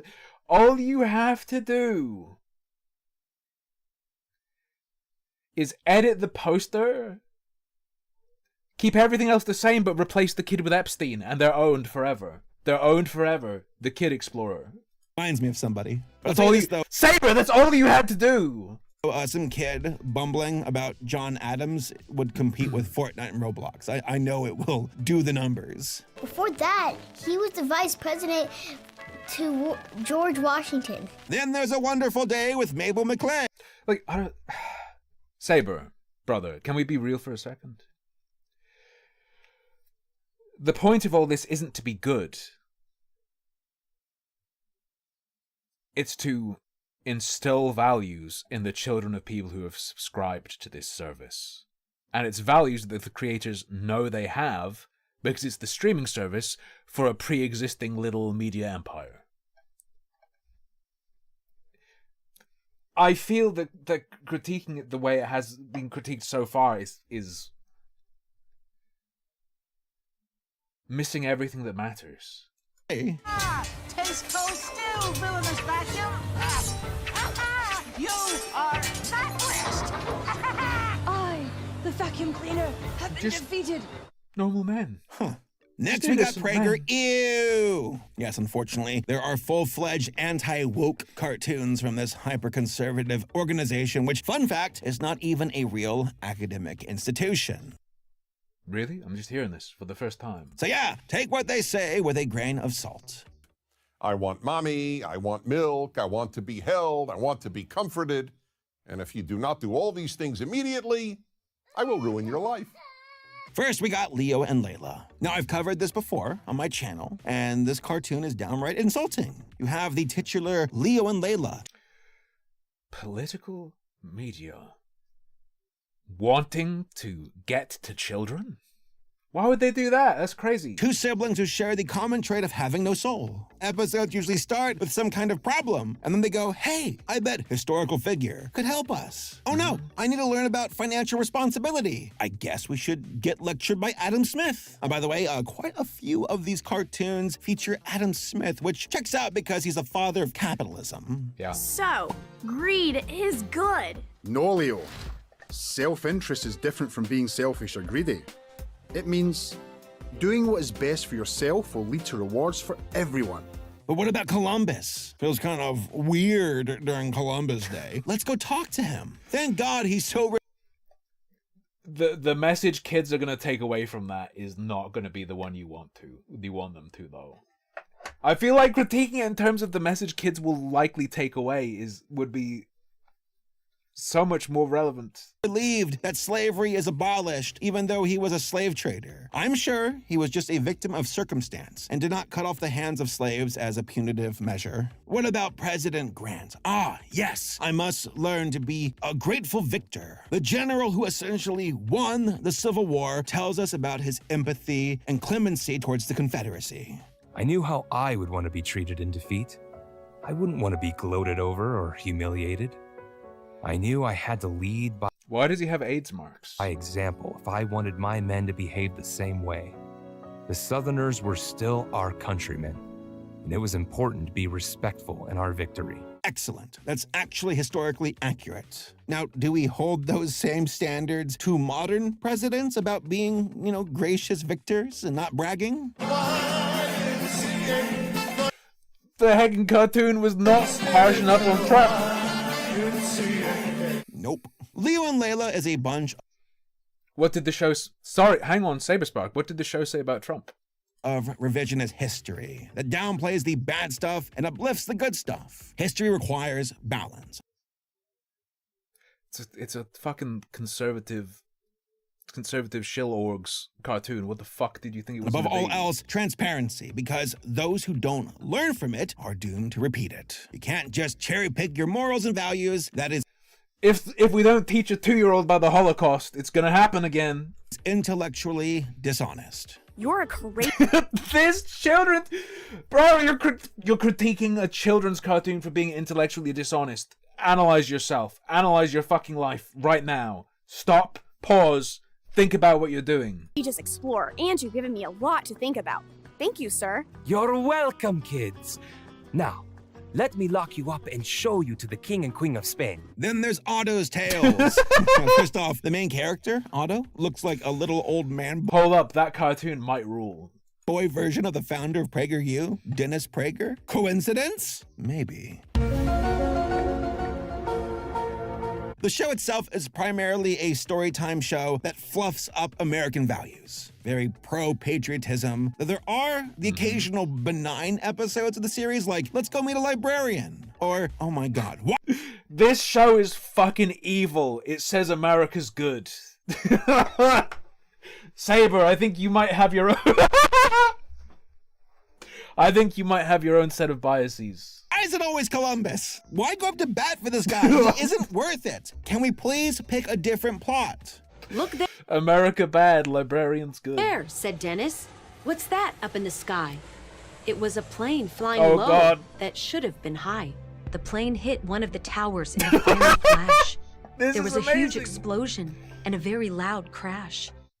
Okay, you can go back to the Columbus episode. Then there's Around the World. In this show, that's so good. Why are you pretending like that's not amazing, Saber? That's so fucking good. That is godlike. To meet kids from around the world. Hear their stories, learn about global issues such as socialism, communism, freedom of speech, and more. We get to discover why life is so exceptional in America. compared to other countries. Just don't hope that you need an ambulance ride or it might bankrupt you. Honestly, around the world just oversimplifies global issues to try and prop up. Oi, mate! We might have yellow teeth, but at least we don't have to worry about being shot on the way to school. School on a Tuesday. Up the United States as a utopia. For example, in the Canada episode, it attempts to frame Canada and Canadians as just stubbornly using the inferior universal healthcare system, when the US has all the advanced medical specialists, but conveniently sidesteps that every example that it lists can be said 10 times over for privatized healthcare, and notably ignores medical tourism, where US citizens travel to Canada, Turkey, Mexico, and other parts of the world for substantially more affordable medical procedures. It's disingenuous, arrogant, and purposely misinformed to paint the US as superior in terms of medical achievement and accessibility. Like, don't get me wrong, there's a lot I genuinely love about America. We have incredible food and amazing We have incredible food thanks to the immigrants. National parks. But to bolster the healthcare system as utopian? Whew, that's a bold-faced lie. And while Alin still believes... Would they say utopian? I don't know. I don't even trust this guy's characterization of the cartoon. I might have to look at it myself. Also, what the fuck is going on with that guy's nose? But, like... if they present it as having cutting-edge shit... there are some good things about Canada's universal healthcare system. He's proud of Marcel for doing the research and making a tough decision. Then we have... okay. One of the most interesting candidates on the anti-woke cartoon roster, the Tuttle Twins. Why? Because it was one of the few shows on this list that was able to demonstrate competency. I'm very familiar with the Tuttle Twins. Did you know originally the Tuttle Twins was going to shill to liberals, but then they found libertarians who were a better audience? This is from years and years and years and years ago. Tuttle Twins is 100% a fucking gigagrift. Do you know the lore? I wonder if they've wiped all that stuff from Reddit when they did an AMA. I'll explain. The show is based on the book series of the same name by Connor Boyack. The cartoon adaptation popped up in 2021 via crowdfunding led by Daniel Harmon, raising nearly $5 million for the series. The Does he have premise the of the lore? show is about Ethan and Emily Tuttle, two kids who have a time machine. I don't think this guy has the deep lore.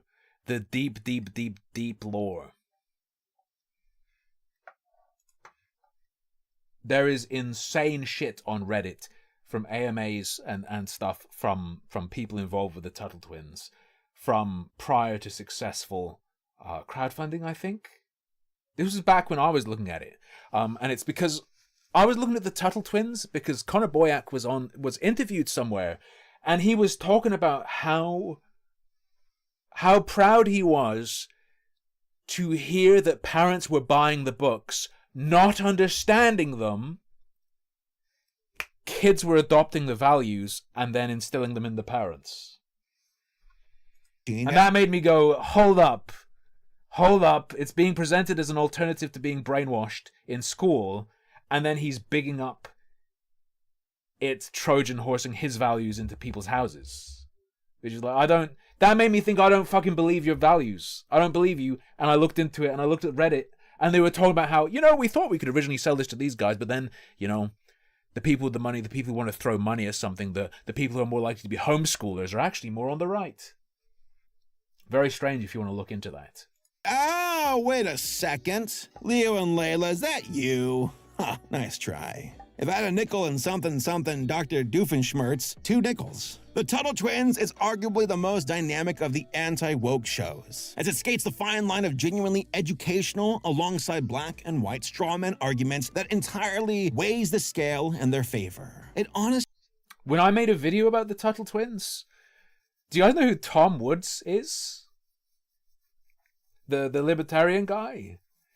When I made a video about the Tuttle Twins and finding it weird that Connor Boyack was bragging about how it would undermine parents' values, Tom Woods posted made a blog post about me, calling me a radical leftist who would never criticize The left indoctrinating kids and pushing their values and things.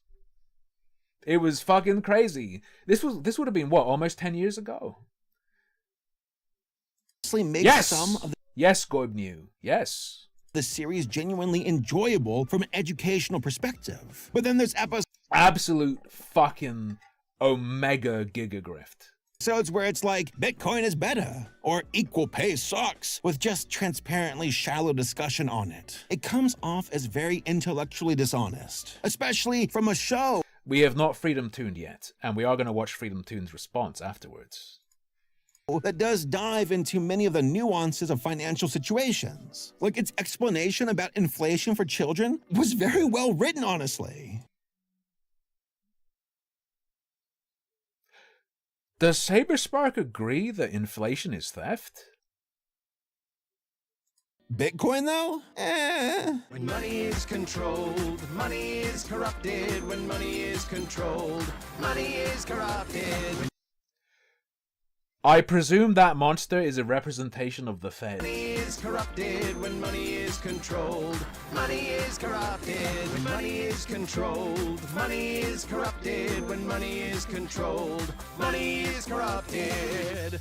You also got this grandma character who absolutely despises communism, which, hey, we can work with that in some capacity, but all kind of backfires when she becomes an evil dictator, which, you know, irony? Ignore that. Just ignore it. I thought, when someone's smart and so now you're critiquing it for not being heavy-handed and one-dimensional enough. capable could run things instead. Funny animal sidekick. I feel like this series took inspiration from Gravity Falls. Not a carbon copy by any means, but just aping off the same energy. Same energy as in like the dialogue and jokes. There were even moments where I laughed at some of the jokes, which really surprised me. Twins, this old man is Frederick Douglass, the best-selling author, the world-famous speaker, and he's an advisor to President Lincoln.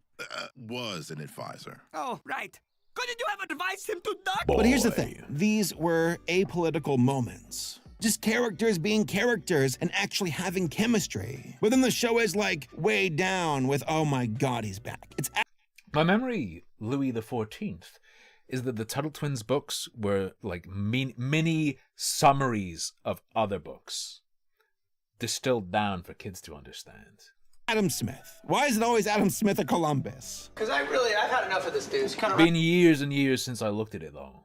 out of the frame. Okay. I'm getting sick of this guy. The show is very patriotic, very pro-capitalism with a capital P. Yes. For pro. And very anti-anything that isn't America. Again, there are moments in episodes that fall into the realm of being entertaining and educational. Like there's an episode about George Washington warning the kids about tribalism. And I'm like, hey, yeah, that's a good lesson. So how do we stop tribalism? Well, as hard we just have to wipe out all the other tribes. Does it seem, seek truth over the Apaches, the Comanches. Teams. Don't pledge loyalty to political parties or groups, but focus on what is right. Also, you could make a cartoon about it and stream it on a platform that values good ideas. But then you get a thumbnail with an episode that includes Frederick Douglass, and then use the caption, overcoming victim mentality, which, I don't know. I think that's a really poor choice of words.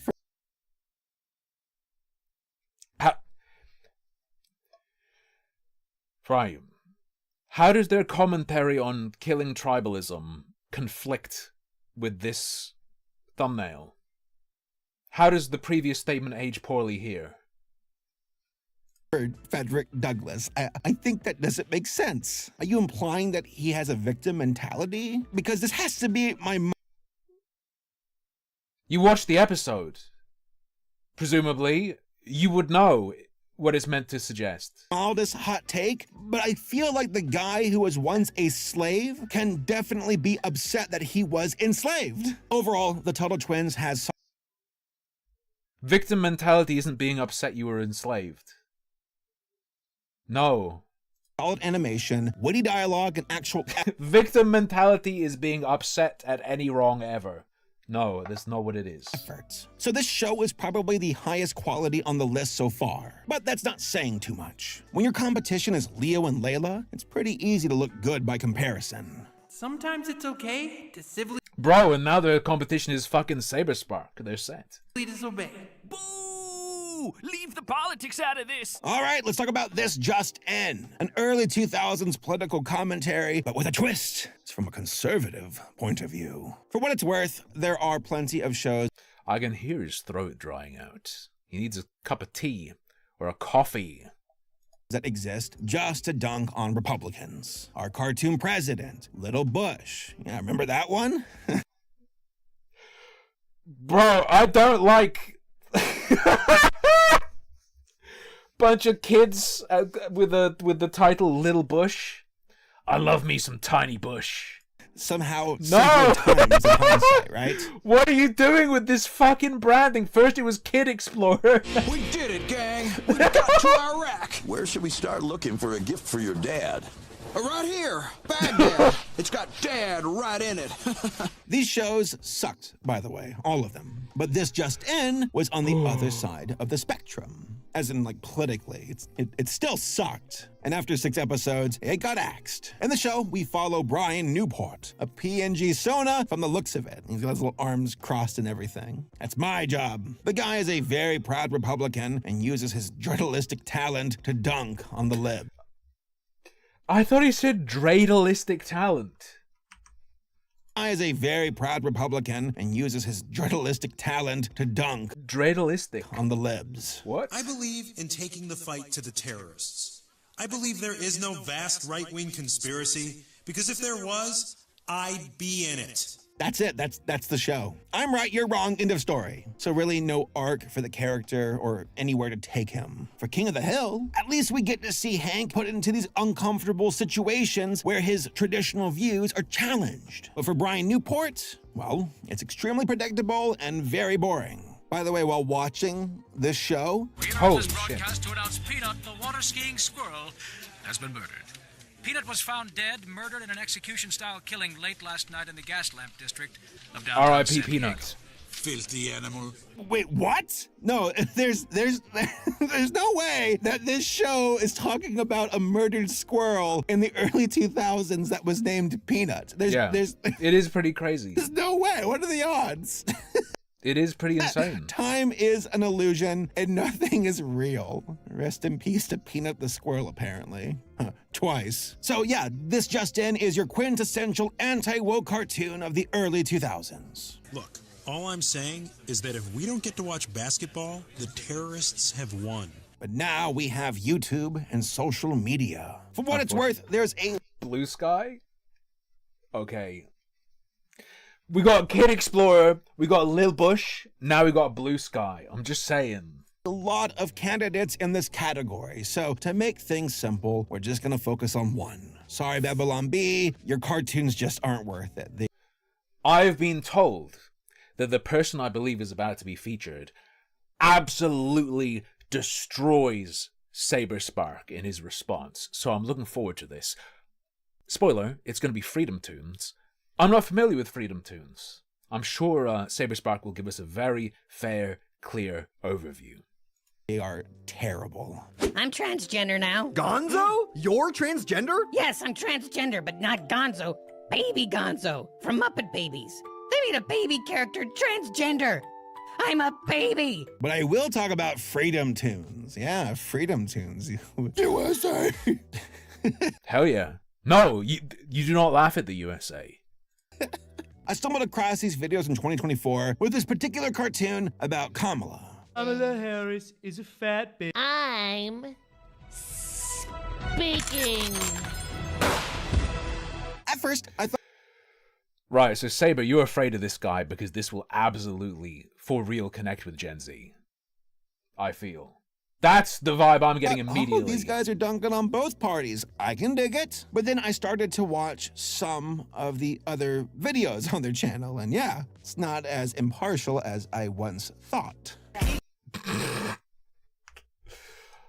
My Freedom Tunes is not impartial. You didn't infer anything from the choice of name. They might be on one particular side.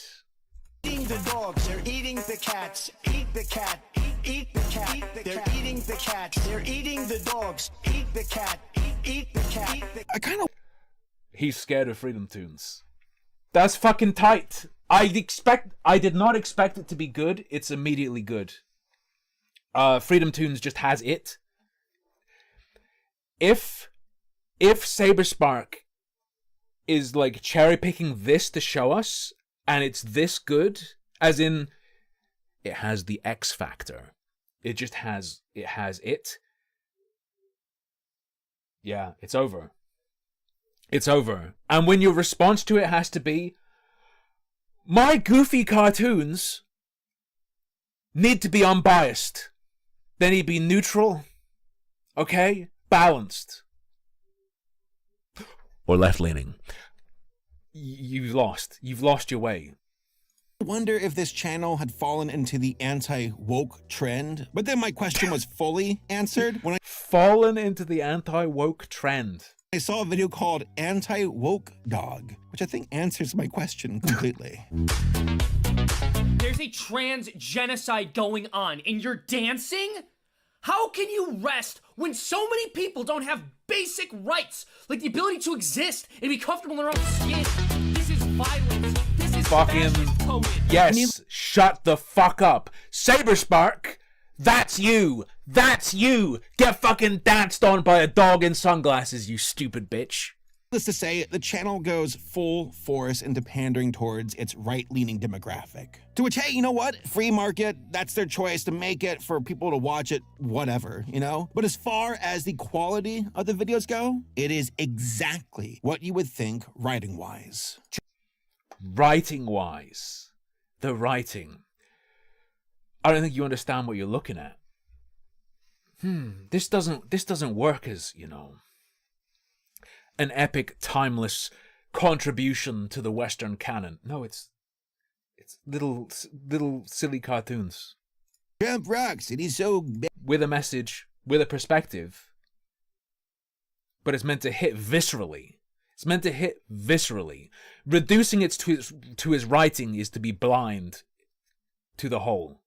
Come on. Based. Dim suck and eat it, libs. Lol. Trans people. Lol. Same joke. Same joke. Same joke. I feel like these videos. Yeah, because it's something that you experience beyond the basic text of it. There's even literally music and dancing. Videos are the kind of content that office coworkers are like, hey, bro, come here. Here, look at this video. Isn't that funny? Yeah, dude, it's pretty based, right? Oh my god, guys. This is the kind of shit people who have friends and acquaintances watch. Isn't that disgusting? I live alone in a cave. And then you gotta fake a smile and be like, it's funny. And then you have to run off to like the break room for coffee and be like, I'm so tired. I'm tired of everything. Maybe I'm just a snob. This is what my conservative coworkers would bully me with for years.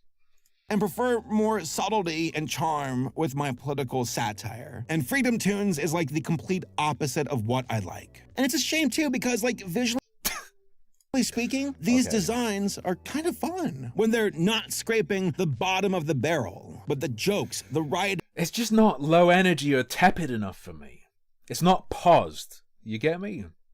The overall sense. It's hollow. I like my cartoons to be full of paused loads.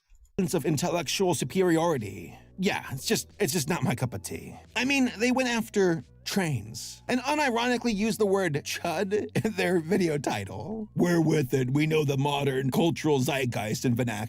Unironically used it? Bro, based? Well, I've been here at the subway station for about 15 minutes, and I've yet to witness.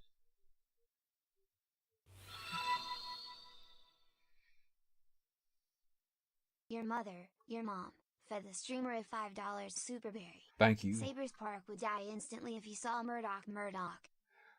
He'd love to be able to show that on his channel, because he could just point at it. He could just go, look how bad this is. Look how bad. Look how bad. Wag his finger. I hate this. This is the worst. This is the devil. The title is mocking you. The title is mocking you, Saberspark. It's not him calling people chuds. I don't... Is a murder. I guess it's not an ironic use, so I suppose it's unironic, but it's not...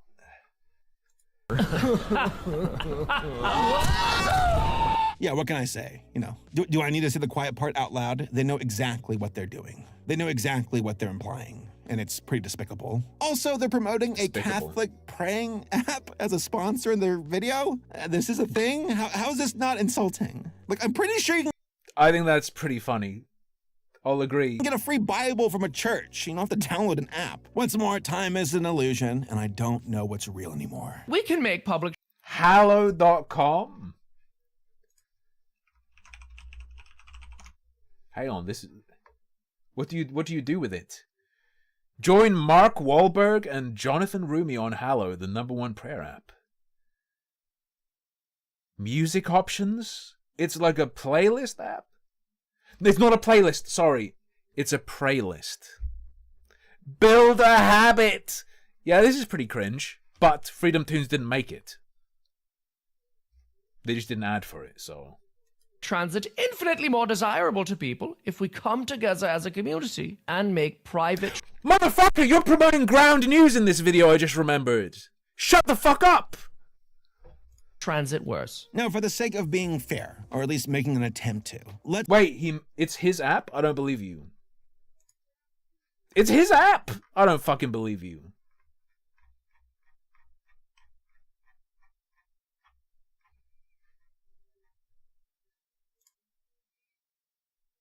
I clicked on About, and the website died. Yes, he is very Catholic. That doesn't mean he made the app. Hold on. I would have expected, what's his name, to mention that he flip made it. things over to the... Unless he did and I didn't pay attention because I was reading chat. Other side. Are there woke cart... Gangapus now says he funded it. What are you going to say in 5 more minutes? Tunes. Again, the definition is so nebulous right now that it's hard to say. Though I'm sure some viewers are like, Disney? Dude? Huh? Yeah, no, no. Granted, Disney films are passive progressive. Dr. Offensive on YouTube says he made the app, so I don't know what to believe. Okay. And they try to pander to both sides without actually taking a stance or having a backbone, but they're not the political rallying cry that people think they are. Most of the outrage is hyperbolic at best, and if they're guilty of anything, it is once again being hyperbolic at best. The use of hyperbole isn't a descriptor of quality, it's stylistic. Spineless. During my research, I found a show called The Good Family, which, surprise, surprise, was from one of the creators of King of the Hill, Mike Judge. The series is like the opposite of that series, though, as it stars a liberal family instead of the... This looks like someone asked AI to spit out gay King of the Hill. This is freaking me out. Hills in Texas. Now, I watched a few episodes and I hated it. And not because there's a liberal family or any dunking... Director AZ Architer on Twitter says, I don't see why it would matter if he did make it, save it would only make still more sense for him to promote the app. It would matter if he made it, because if it's cringe, then he's responsible for that cringe.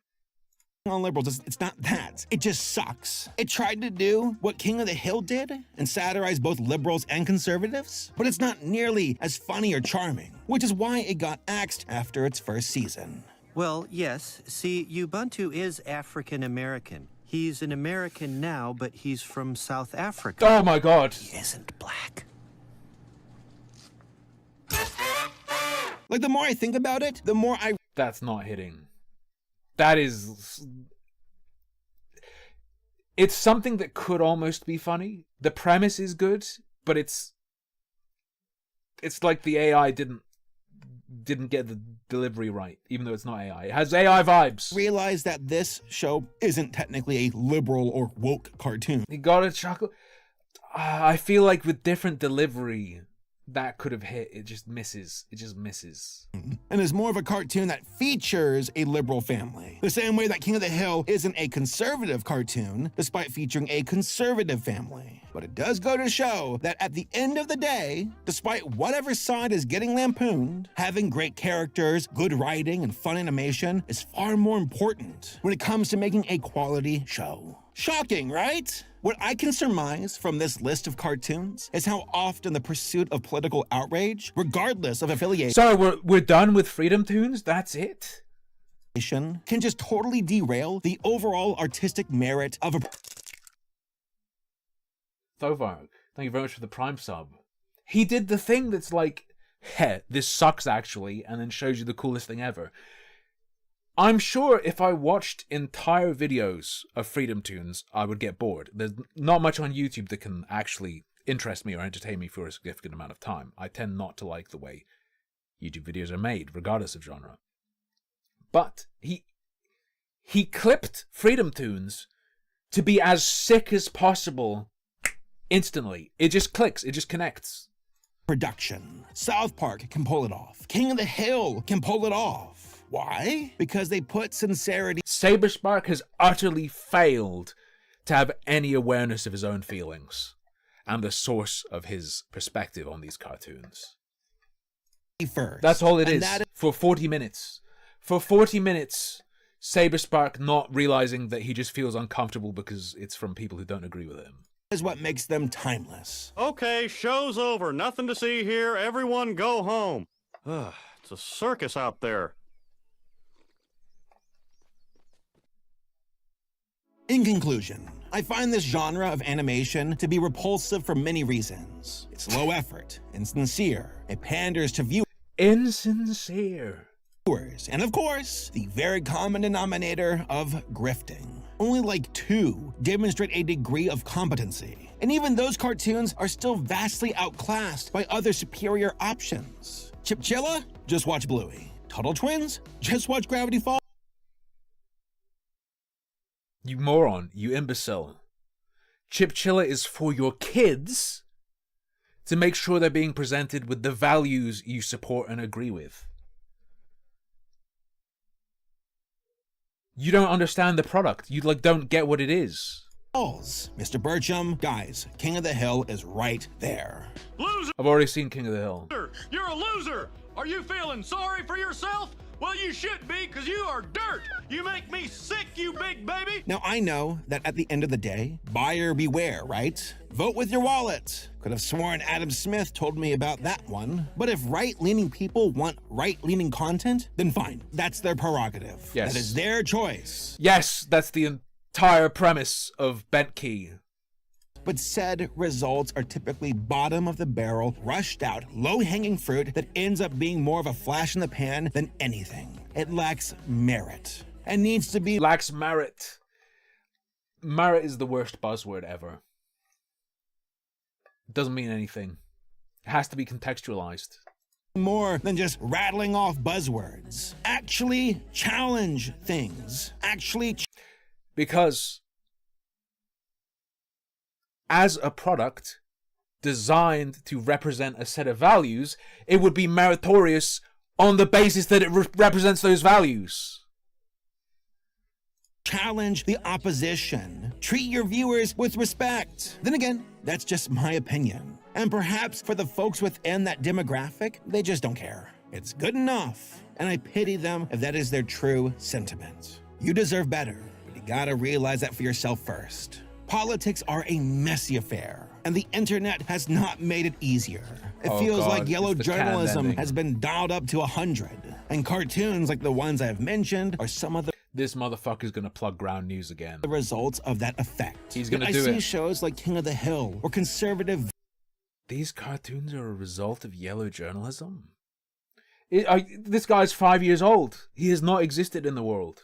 Values can be explored in a nuanced and heartfelt way. For example, Cotton Hill, Hank's dad, is a despicable person. Yet there was an... Every cartoon has to be like a balanced, unbiased... I see this disease on YouTube all the time. Where you make a video that's called like, fuck this guy, I want him to die. And you say a bunch of reasons you hate that person. And then they're like, harmful opinions, this wasn't very unbiased. You clearly... I think you have strong feelings about this. And you can't really just report on it objectively, which is a shame. You fucking retard. Episode where he was struggling to survive and provide for his family. I think this show, from conservative cartoons to raise your child as a right winger, I think the cartoons could be more nuanced. For some reason, they're not saying libs are good. And I think you need to say at least 50% of the time that libs are good. World War II vet who sacrificed so much and his shins deserved better than that. And I agree. Wow, who would have thought that having an empathetic story can help to build human connections and pity? Crazy, right? No pandering, no cheap... Saberspark is desperate for the children to be taught pity. It's the only way he can continue his career. Tricks, just good characters and storytelling. That's because King of the Hill knows how to mobilize kindness, effort, and humanity. They take multiple political ideologies and the current events of the era to task. They dunk on hippies. They dunk on, like, bureaucratic liberals. But they also do the same thing to hyper-conservative characters. They're all on the chopping block, and that feels balanced to me. Like, Hank literally... I need my cartoon to be balanced and fair. Authentic. Had an existential crisis about George W. Bush having a weak handshake, and that he might not vote for him based on that alone. Such excellent commentary on voters that something as simple as that can derail a person's entire political ideology. Says a lot about how simple-minded voters. But you learned fucking nothing because you can understand that, but not the impact of Freedom Tunes and why that's good. Why the clip you showed us is good. You understand that commentary, and then your brain breaks when you show the media equivalent of someone having a strong handshake. You, opposite to Hank, faced a strong handshake from Freedom Tunes. Powerful energy, and you were fucked up by it. And you can't abstract anything you've been taught by a cartoon. Can be, right? But at the end of the day, I just want to champion true art. That people deserve... Fed the streamer a $5 superberry. This guy talks like he had feelings I can suck his... No, his tone is not as bad as Ronda Me, okay? Effort at the very least. Not scams. He sees and he understands the idea. Oh, Hank sees that George W. has a weak handshake, can't vote for him. Saberspark sees Freedom Tunes' giga handshake of his content and is like, oh my god, other people are going to shake this guy's hand. He's going to instill something in them and is terrified. So he has to say it's bad, even though the reason he hates it is because it's good. Not grifts, not pandering, but genuine results from real people. Anti-woke cartoons are overwhelmingly an attempt to cash out on buyers who are easily swayed due to current political outrage and events. And will end up with... What's a buyer in the context of Freedom Tunes? Is he selling meat? Is he selling stuff? Can't you just go and watch it? Oh, thank you for the game, Tarballs. Thank you for the video game. With exactly what they paid for. Garbage. Right, Saberspark. You're talking about them being grifters. In your video where you're emphasizing, you're showing us a bunch of things and saying, oh, they need to be balanced, they need to be unbiased, they need to be balanced, they need to show all sides, they need to be balanced. Balance is good, balance is important, things that don't have that are bad. Buy Ground News using my code. You're the fucking grifter, bro. You're the grifter pretending to have values that only really exist to sell people something. We can see it happening right now. We have to force ourselves to be better as time goes on, to have higher standards, because with the arrival of AI, content like this is just going to get worse. Be smarter than that, and hold your creators accountable, regardless of their affiliations. If they are just using you, then don't support them. They don't... Watch out, Saberspark. Watch out! Deserve it, and you're better than that. Again... I literally believe, by the way, that Saberspark crafted this video to support his sponsorship and to align with the idea of balance being important. During times like these, what would Hank Hill do? If he watched The New Norm, he would probably be like, this show's asinine, turn it off, Bobby. I'll tell you what, Bobby wouldn't watch the show. Be too busy watching My Little Pony. By the way, I plan on covering I've played Spore on stream 3 times. the Hill in depth later this summer, so keep your eyes open for that. That is a show worth talking about. But hey folks, those are just my overall thoughts. What do you guys think? Tell me down below in the comments, and I'll see you all next time. You don't want that. And You don't join want me in that. prayer as we pray that Norm never releases his fart video. We can only take so much. Well, that was a fascinating video, incredible insight. Thank you. Meet Shogun fed the streamer a $10 superberry. I wonder what Wood Sabers Park thinks about stuff like BreadTube, which has no remote critical thought or balance in their grift. I have a feeling that content might be the foundation of his worldview, actually. So we've seen Saberspark's incredible insight. What he showed me of Freedom Tunes seemed tight and funny. It just hit! It's visceral. Just hits ya. Freedom Tunes shot back, and that's now what we're going to view. Animation critic Rex, Freedom Tunes. Here I am, working. It's a Tuesday morning. I'm trying to get my cartoon about how January... Here I am, working. It's a Tuesday morning. I'm trying to get my cartoon about how January 6th wasn't a big deal out for the internet to see. And then I find that Saberspark has called me right-wing? The shameless world of anti-woke cartoons? What? Before I watch this video, I want to prepare myself. Wait. There's no way. I'm worried Freedom Tunes is going to say he's a centrist. I'm afraid now. I'm not familiar with Freedom Tunes. Is he going to go, actually, I'm a liberal? By just looking for my name in the comment section to see how badly I get roasted. Dude, Freedom Tunes is hilarious. Aw, man, I think Freedom Tunes is funny. Based. You are It is? Oh my gosh! You really don't understand the genius? The genius of Freedom Tunes? The genius. I don't know if I'd say genius, but he's got it. He's got it. He's got it. He's got the X factor.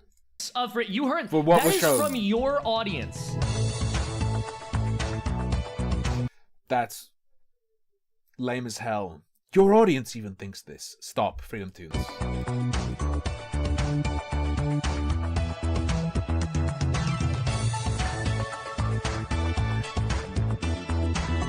I'm picking Freedom Tunes over you? That's one of your fans, dude. Grow up, Saber. I didn't realize that Freedom Tunes was a teenage girl. I've misjudged. My right-hand man, Caleb Black, in our employee Discord, where we all hang out, he said, did a quick tally, and the first 7 pages of comments, literally 40%... This is incredibly lame. This is unbelievably of them lame. are defending us. Not 40% of the comments talking about us. Not 40%... No, if you care about this, you need to die. Of old age, naturally. The positive... But really soon. Comments. In a 45-minute video that covers us for about 4 minutes, 40% of all the comments are defending us. That's so crazy. We are so back. Do you hear that? They love me. Okay, so let's see what Saberspark had to say about me. I stumbled across these videos in 2024 with this particular cartoon about Kamala. At first, I thought, oh, these guys are dunking on both parties. Is Kamala how you say the name, by the way? I can dig it. But then I started to watch some of the other videos on their channel. I just want to say of the other videos on their channel, and yeah, it's not as impartial as I once thought. Do you base your comedy preferences on impartiality? Dude, The Onion's old videos were very leftist. Like, explicitly leftist. I thought they were hilarious because the jokes are really good. School Shooter Had a History of School Shootings is one of the funniest gags and one of the funniest videos on YouTube. Patriotic Teen Fails Spanish. By the way, this video specifically is making fun of Elon Musk. You could have chosen a better clip for implying that I never make fun of the right. Not as impartial as I once thought. Also, this is a video where I make fun of RFK, who most people on the right like. This is so funny because I would acknowledge that we tend to make fun of the left, but he's shown at least 2 videos here so far where we're making fun of popular right-wing figures. I wonder if this channel... Sure, you're overselling what Saber said, though. had fallen into weird. the anti-woke trend, but then my question was fully answered when I saw a video called Anti-Woke Dog. Are you serious? Doesn't he review New Norm at the South Park of YouTube? We're literally making fun of the new norm. Do you see the opening to this video? Every time a bad anti-woke show is released, people ask us to make a better one. This is our attempt. So we're saying, hey, this is us trying to make something better than anti-woke content creators usually make, and we just have a dancing dog. Yeah. And it rules. It's fucking tight. Needless to say, the channel goes full force into pandering towards its right-leaning demographic. Do you think it is possible that I myself am right-wing, and so when I make videos trying to satirize current events, I have a right-winger would never brand themselves as something to do with freedom. No, impossible. Impossible. Never been done before. Right-wing perspective? Have you thought of that? As far as the quality... No. Creatives cannot be right-wing. It's impossible. Of the videos go, it is exactly what you would think writing-wise. Well, hold on now, Saberspark. A moment ago, you said when you first saw our videos, you could dig it because we went after both sides. What dip did you notice in the quality of our writing after that? You said you thought the content was something you could get behind when you were under the misapprehension that we spend equal amounts of time. Good writing is balanced. Making fun of the left and right. But if we just flat out weren't funny, you would have gone, oh, what a shame. These people are trying to make fun of both sides and they're still not funny. But you didn't. I feel like these videos are the kind of content that office coworkers are like, hey, bro, come here. Paladin Thunder fed the streamer a $5 superberry. Freedom Tunes didn't even need to make this response. Sabers Parks. He didn't need to. The rebuttal to Sabers Parks video. He didn't need to, but Saberspark deserves it. This video, isn't that funny? Yeah, dude, it's pretty based, right? You gotta fake a smile and be like, ah, it's funny, and then you have to run off to like the break room for coffee and be like, trauma from being around well-adjusted humans. I'm so tired. I'm tired of everything. Bro, you don't work in an office. You make reviews of children's cartoons on YouTube. What do you mean the break room? Your parents' kitchen? And your dad shows you a Freedom Tunes video while you're in there? Your dad's like, look at this great video about Kamala Trump debating, and you went, I can't take it anymore! Good. Something's very funny to me. But he took his old coworker tirade from a tweet, by the way. It was a tweet trashing us. And I remember it because I'm very sensitive. I'm a very sensitive young man, and I remember when people make fun of me. And this tweet literally said that. He's done it. This isn't even his own original thought. Same joke! But... Ooh, fuck. I didn't expect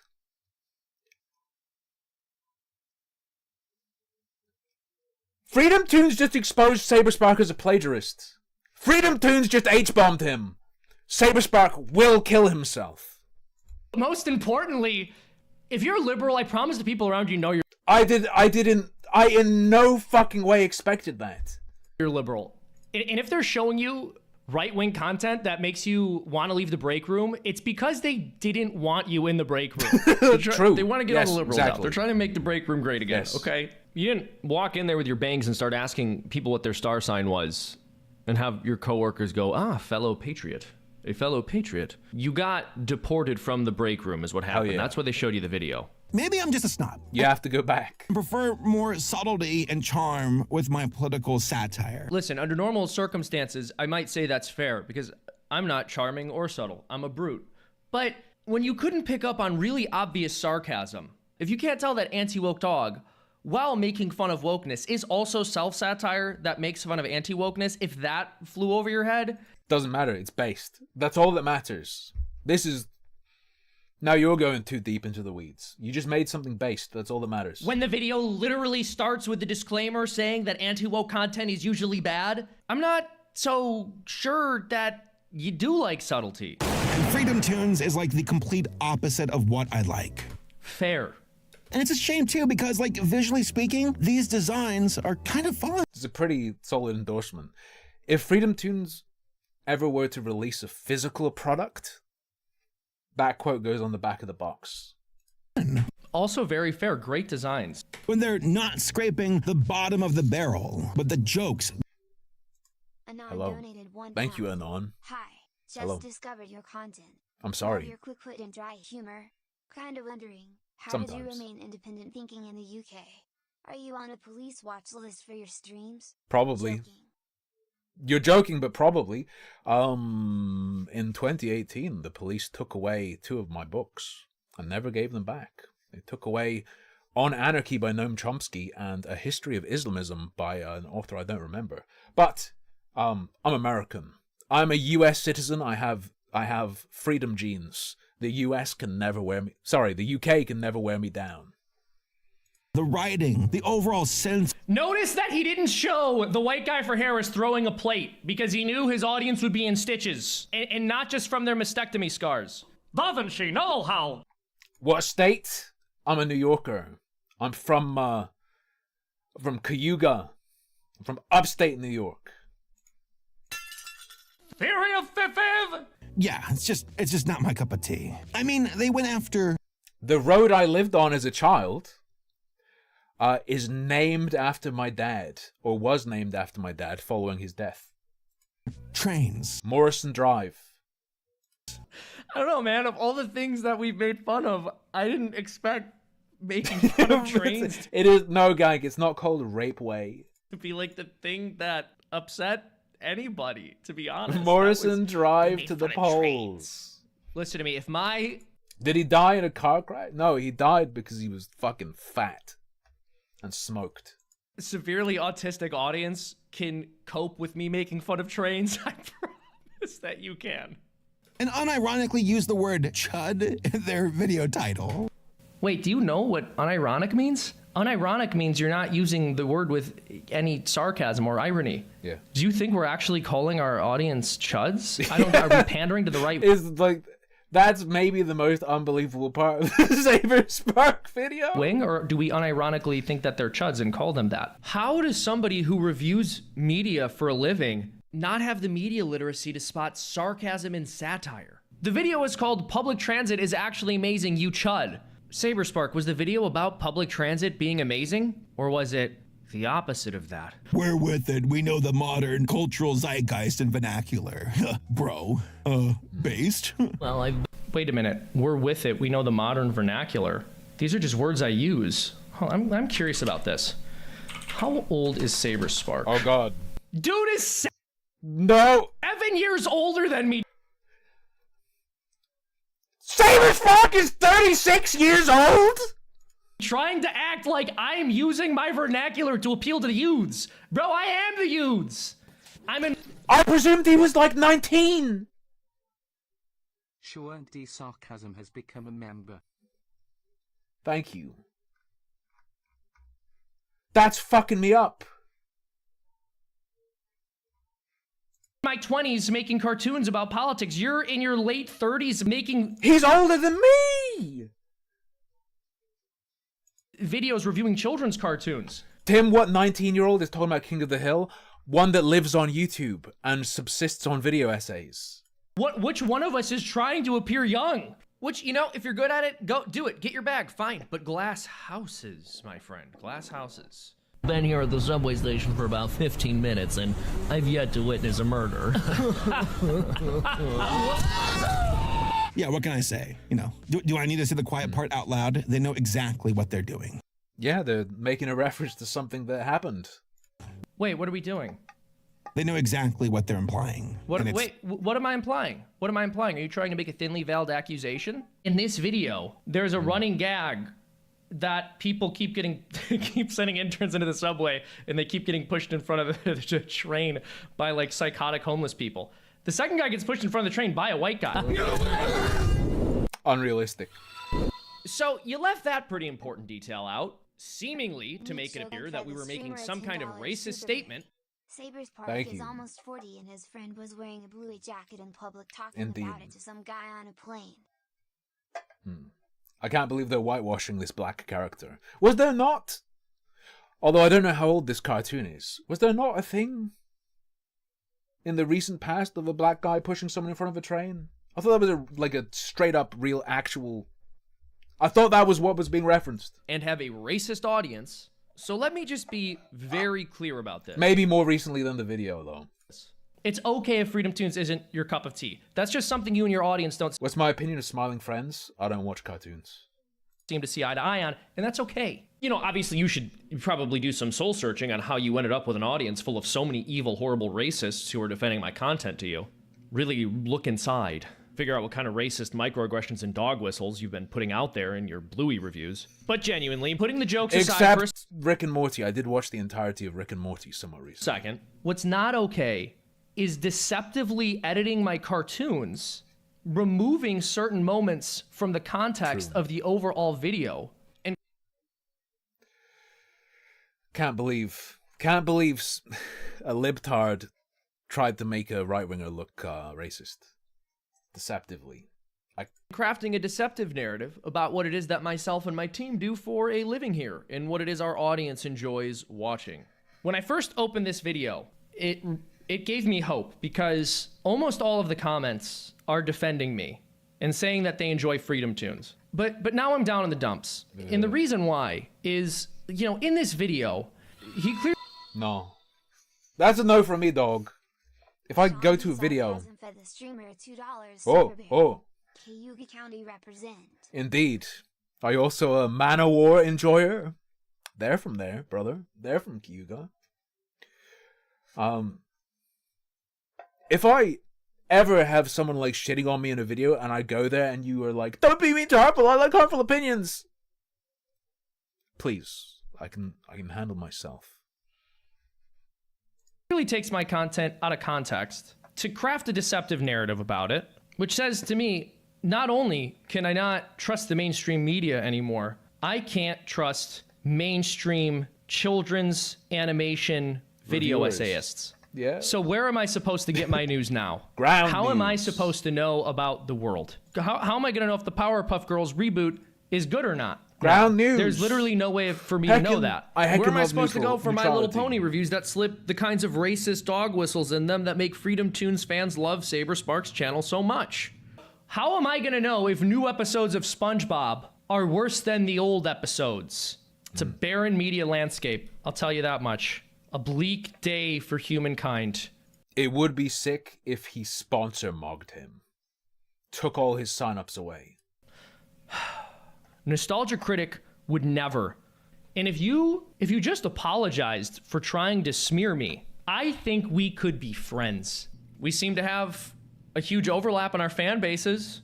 We must have something in common. Saber Spark Freedom Tunes collab when? People have been asking me that for I don't know how long. I still think we should do a collab. Anti-woke Saber Spark. I think that's...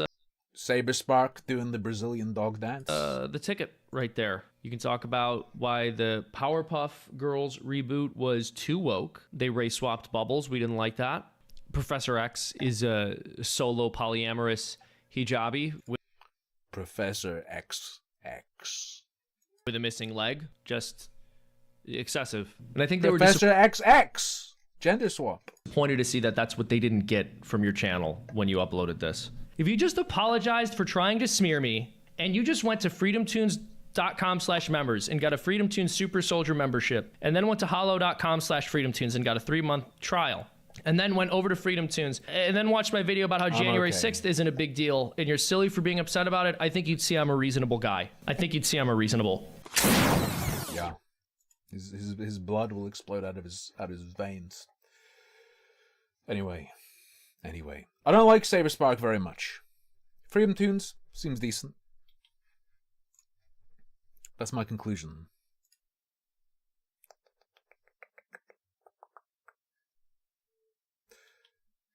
What's the gimmick here to make it an hour long?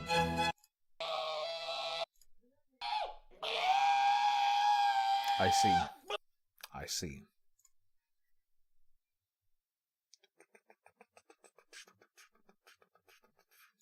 Did you see what Trump did? He's rounding up mostly documented migrants to send them back.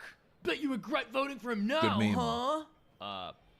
No, that's pretty much why we voted him into office, really. He's even rounding up innocent illegals who didn't even commit a crime.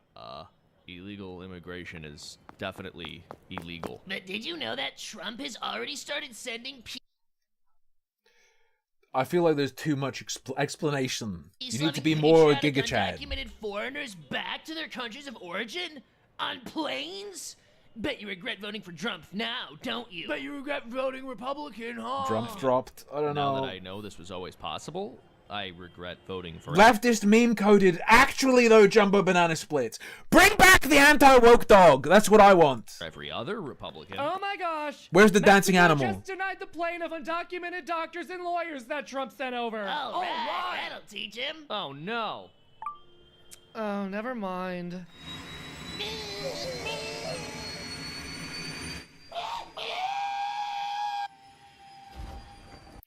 Why do they have parachutes?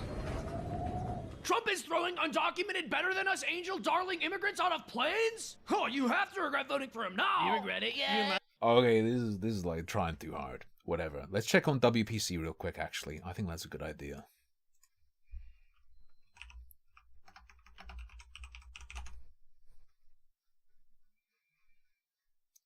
WPC is gonna to remind me. Is there anything in particular? Is there a particular reason? How many 8-ball videos has my boy been doing? That's the end of the Magic 8-ball. Q&A part 3, moving on to the next one soon. What is going on here? Lots of rap videos. He's going to remind you and the good news. Hey, what's good, all you Dark Warriors and all you Kato fans? CATOFANS. This is WPC, Dark Evil Lord, Badass Gamer Legend Hero King here. So, gotcha. Well, in this week, I won't be like not gonna be making live streams. So it's all right. You don't need to explain to me. So my sisters and my niece, they like they'll be spending the night at my house. So yeah. All right. So thank you for all y'all subscribing me on my channel. I appreciate all y'all support by smashing the like button and put a comment by saying something nice. I appreciate it as well. So anyways, yeah. What we got? Come on. Alright, let's just let you all you Kato fans know, and all you Dark Warriors. So I'll let all y'all know if I'm gonna make like a live stream or not, or make videos or find reaction videos. He's just talking about that. That wizard guy we just watched a video of is talking to Archcast about gatekeeping now. Live. Saying here. There was one here. Let me bounce back up. I'm good. I'm okay. Is Magic 8-Ball one good?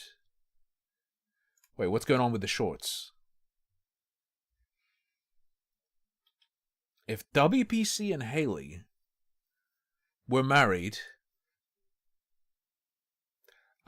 it's another pregnancy video of a girl he's obsessed with. This is the worst. I have to say it every time she's been impregnated with a basketball. This is gonna get so many people killed. Genuinely, women are in danger because of AI. The shit where you can make it look like you're kissing someone, the shit where you can make it look like a woman is getting pregnant and mash up what your baby would look like. Insane people like WPC are just gonna goon out to that and watch that all day, every day. Seeing a video of themselves kissing the woman they're obsessed with, I think it's gonna mess up people's brains. Real bad. Real bad. Well, all you Dark Warriors and all you Kato fans, CATOFANS. So, that's the end of it of the Magic 8-Ball Q&A Part 3. This is this guy, brand new stuff. He AI'd his dead sister? I fucking hope he didn't AI his dead sister getting pregnant with his kids. So, I'll see you at the next video of the Magic 8-Ball Q&A. Well, I'll see what I can do. All right? Did he actually break it? So... You're surprised no one's made one with me in Dark Season? They have, brother. You should be surprised, because they have. See you. Peace out. Holla at your boy WPC. Yeah. And of course they have. A WPC, like the homie out the rapper. See you. All right, what we got? Is there anything here? Hey, what's going on, all you Dark Warriors and all you Kato fans? CATO. I'm not about that hat, bro. Dark Evil Lord, Badass Gamer Legend Hero King here. So, I'm home at last, all you Dark Warriors and all you Kato fans. The hat needs to go. Yeah. So, anyways, Dark Warriors and all you Kato fans. So, thank you for all y'all subscribing me on my channel. I appreciate it. All y'all support by the community the posts. like We got anything good new? Comment by saying something nice. I appreciate that as well. So, anyways, the darkness of light shall rise again. But there's no interracial hate of chocolate and vanilla at all. We should all become as the interracial family, as always. The infinite mystery was a gift of the goddess. We see it thus, and take it to the sky ripples form on the water surface. The wandering souls knows no rest. Thanks, WPC. I love watching the TV show called Passions. I love it so much, I watched that TV show since I was 6, 7, 8, 9, 10, 11, 12, and 13 years old. I'm a Passions fan. Love and evil. Very good. Cartoon WPC and Cartoon Haley. This is how he sees himself. WPC and Haley spending time with each other on FaceTime.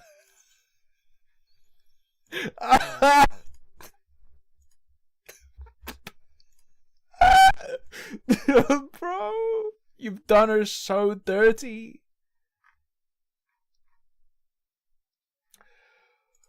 Oh. Well, today I'm going to make a kind of like another video of the Magic 8-Ball Q&A. So let's do this. Let's do this, y'all. So Magic 8-Ball. All right. Do I ever created my own band called the Dark Eagles? He keeps asking the Magic 8-Ball for information about things that have already happened and he knows the answer to. I don't know if he understands the premise.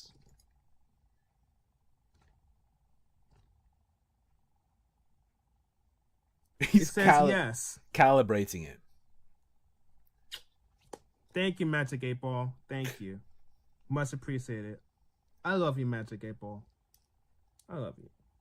He's horrified it's gonna gaslight him. So, Magic 8-Ball. I'm going to skip the 405. We'll watch it. Have I been a drummer since I was like 7 years old? Did I play the drums since I was 7 years old? Is that true? Here we go. He's not using it. You're right. He's being interviewed by a Magic 8-Ball. I've never seen this fucking tech before. This is incredible. This is so good. His science points to yes.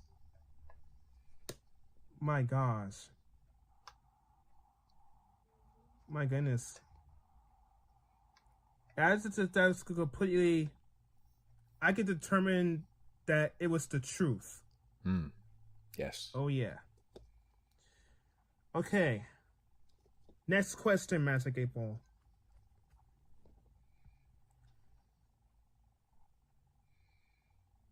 Okay. I'm thinking. Yeah, it's meant for the future Tesla because Magic all the 8-Ball. answers are phrased as if they're referring to a future event. Do I ever want to be with... Oh. And this is the other thing he does. He asks it about things that have already happened. And he asks the Magic 8-Ball about his own current state of mind. He's like, Magic 8-Ball, do I like chocolate? And stuff. It's, I would never, in a way, it's incredibly creative because I would have never thought to ask these questions. With Haley Rayhill from Long Island. Is that true?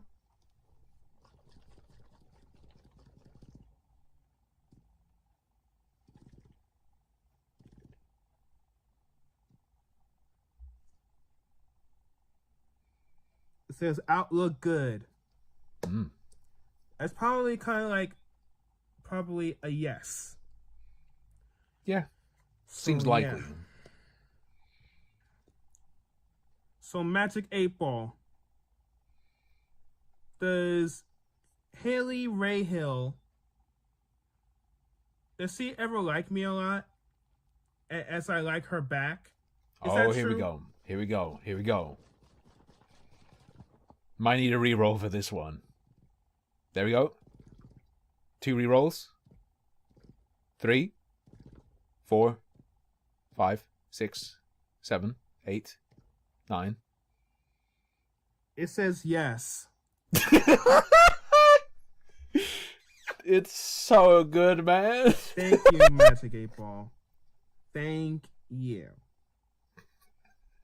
I'll never forget you, Magic 8 Ball. So, Magic 8 Ball. Do I ever go to somewhere on my own, like independently? That's sad as hell. What a sad question.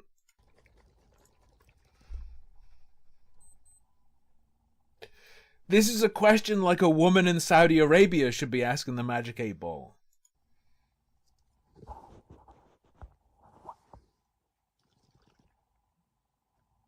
Oh man, reroll, reroll, reroll. Science points to yes.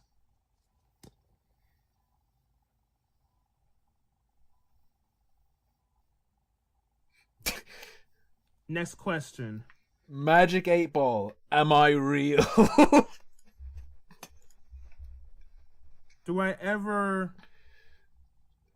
Magic 8 Ball, is it my fault my sister got shot? Play games since I was a kid, especially I was a teenager as well.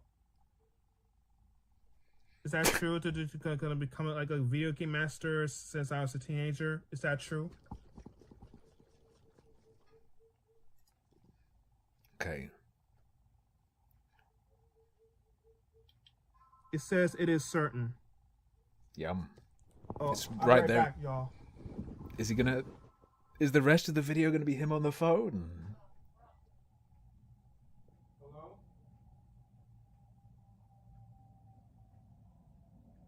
Alright. I'm not gonna make any...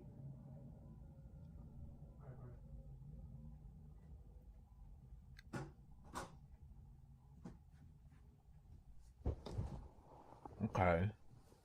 Next question, Magic 8 Ball. Do we ever get to know each other between me and Haley Rayhill? To meet up with each other. Meet up, okay. Like in real life. Is In that real true? life. Okay, And okay. especially kind of in the bowling league as well?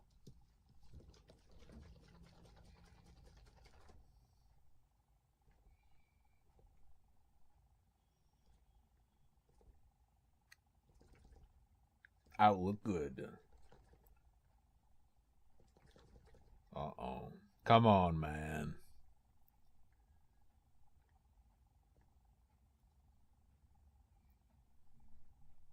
Come. William. William, please. Just accept it.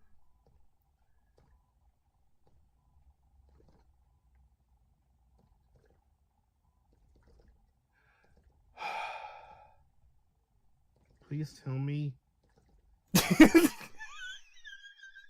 And I was about to skip this one. Holy shit. when you're in fucking the 6 stages of grief 8-ball edition, bargaining, begging even.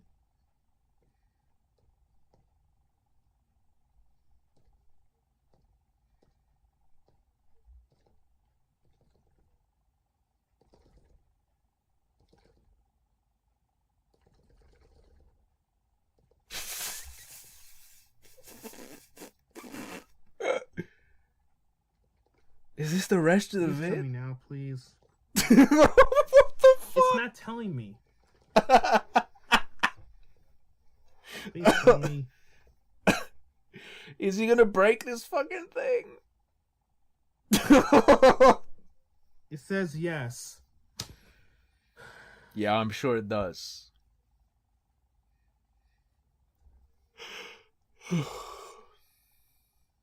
Magic April, does that mean that me and Haley Ray Hill can meet up with each other to spend a lot of good times today with each other? Oh god, he's repeating anyway. This was another video of his I always recommended. It's WPC is gonna to remind you, so listen clearly what he has to say to you all can understand. Hey, what's up, y'all? This is WPC. Now I'm gonna sound schizophrenic. This isn't WPC. This isn't him. This isn't how he looks. This isn't how he sounds. Hey, what's up, y'all? This is WPC Dark Evil Lord, Badass Gamer Legend Hero King here.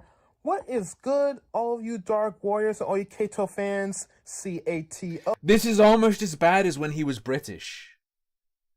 Do you remember that? FANS. How y'all doing? So, I'm very busy, like on every single Thursday. I'm always busy.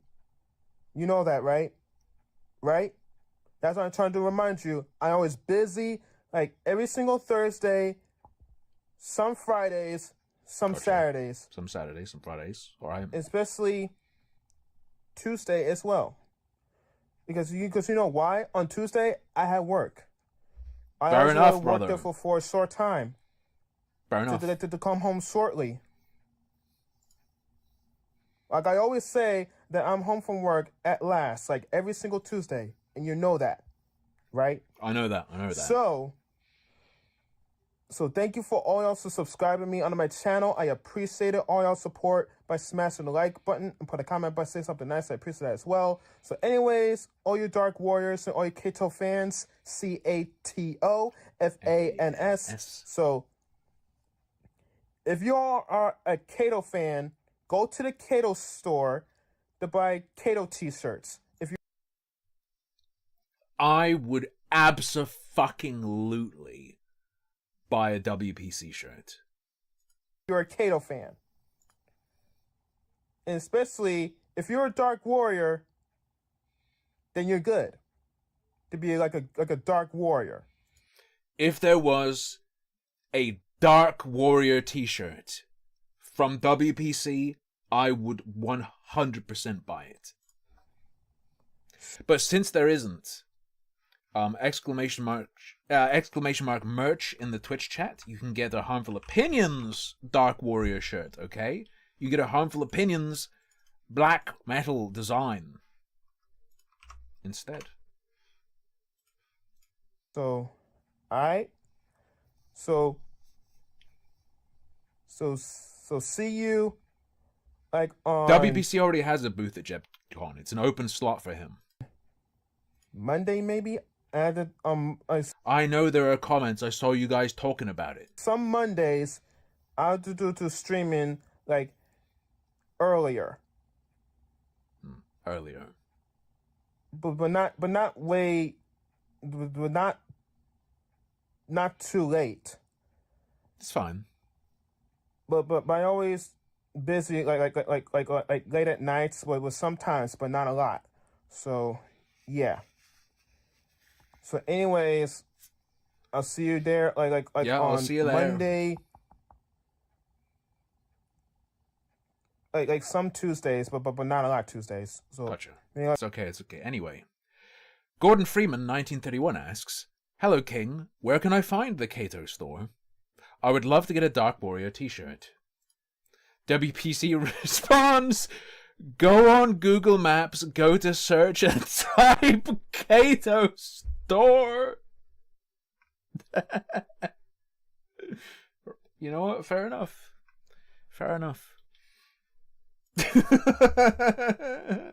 What is this?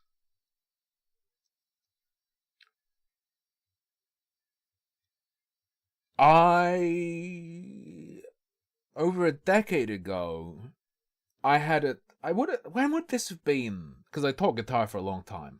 My very young guitar students and ukulele students for a long time, all of them were obsessed with Stampy Longnose.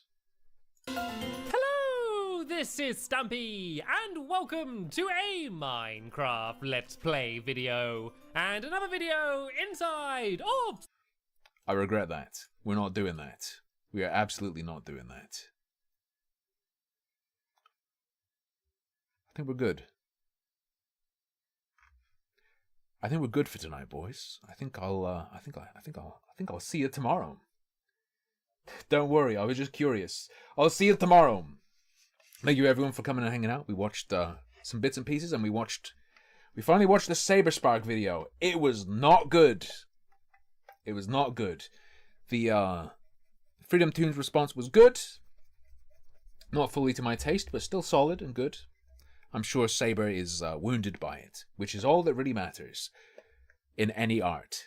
The only thing that matters in art, much like only intent and balance matters to Saber Spark, the only thing that matters to me in art is that it wounds Saber Spark. So really, it's a symbiotic relationship. Anyway, ladies and gents, that's all for now. See you tomorrow. Good night. Sleep tight. Don't let the Ground News sponsorship bite. 51% of my viewers demand games. What do you think I am, a blockchain? Anyway, bye.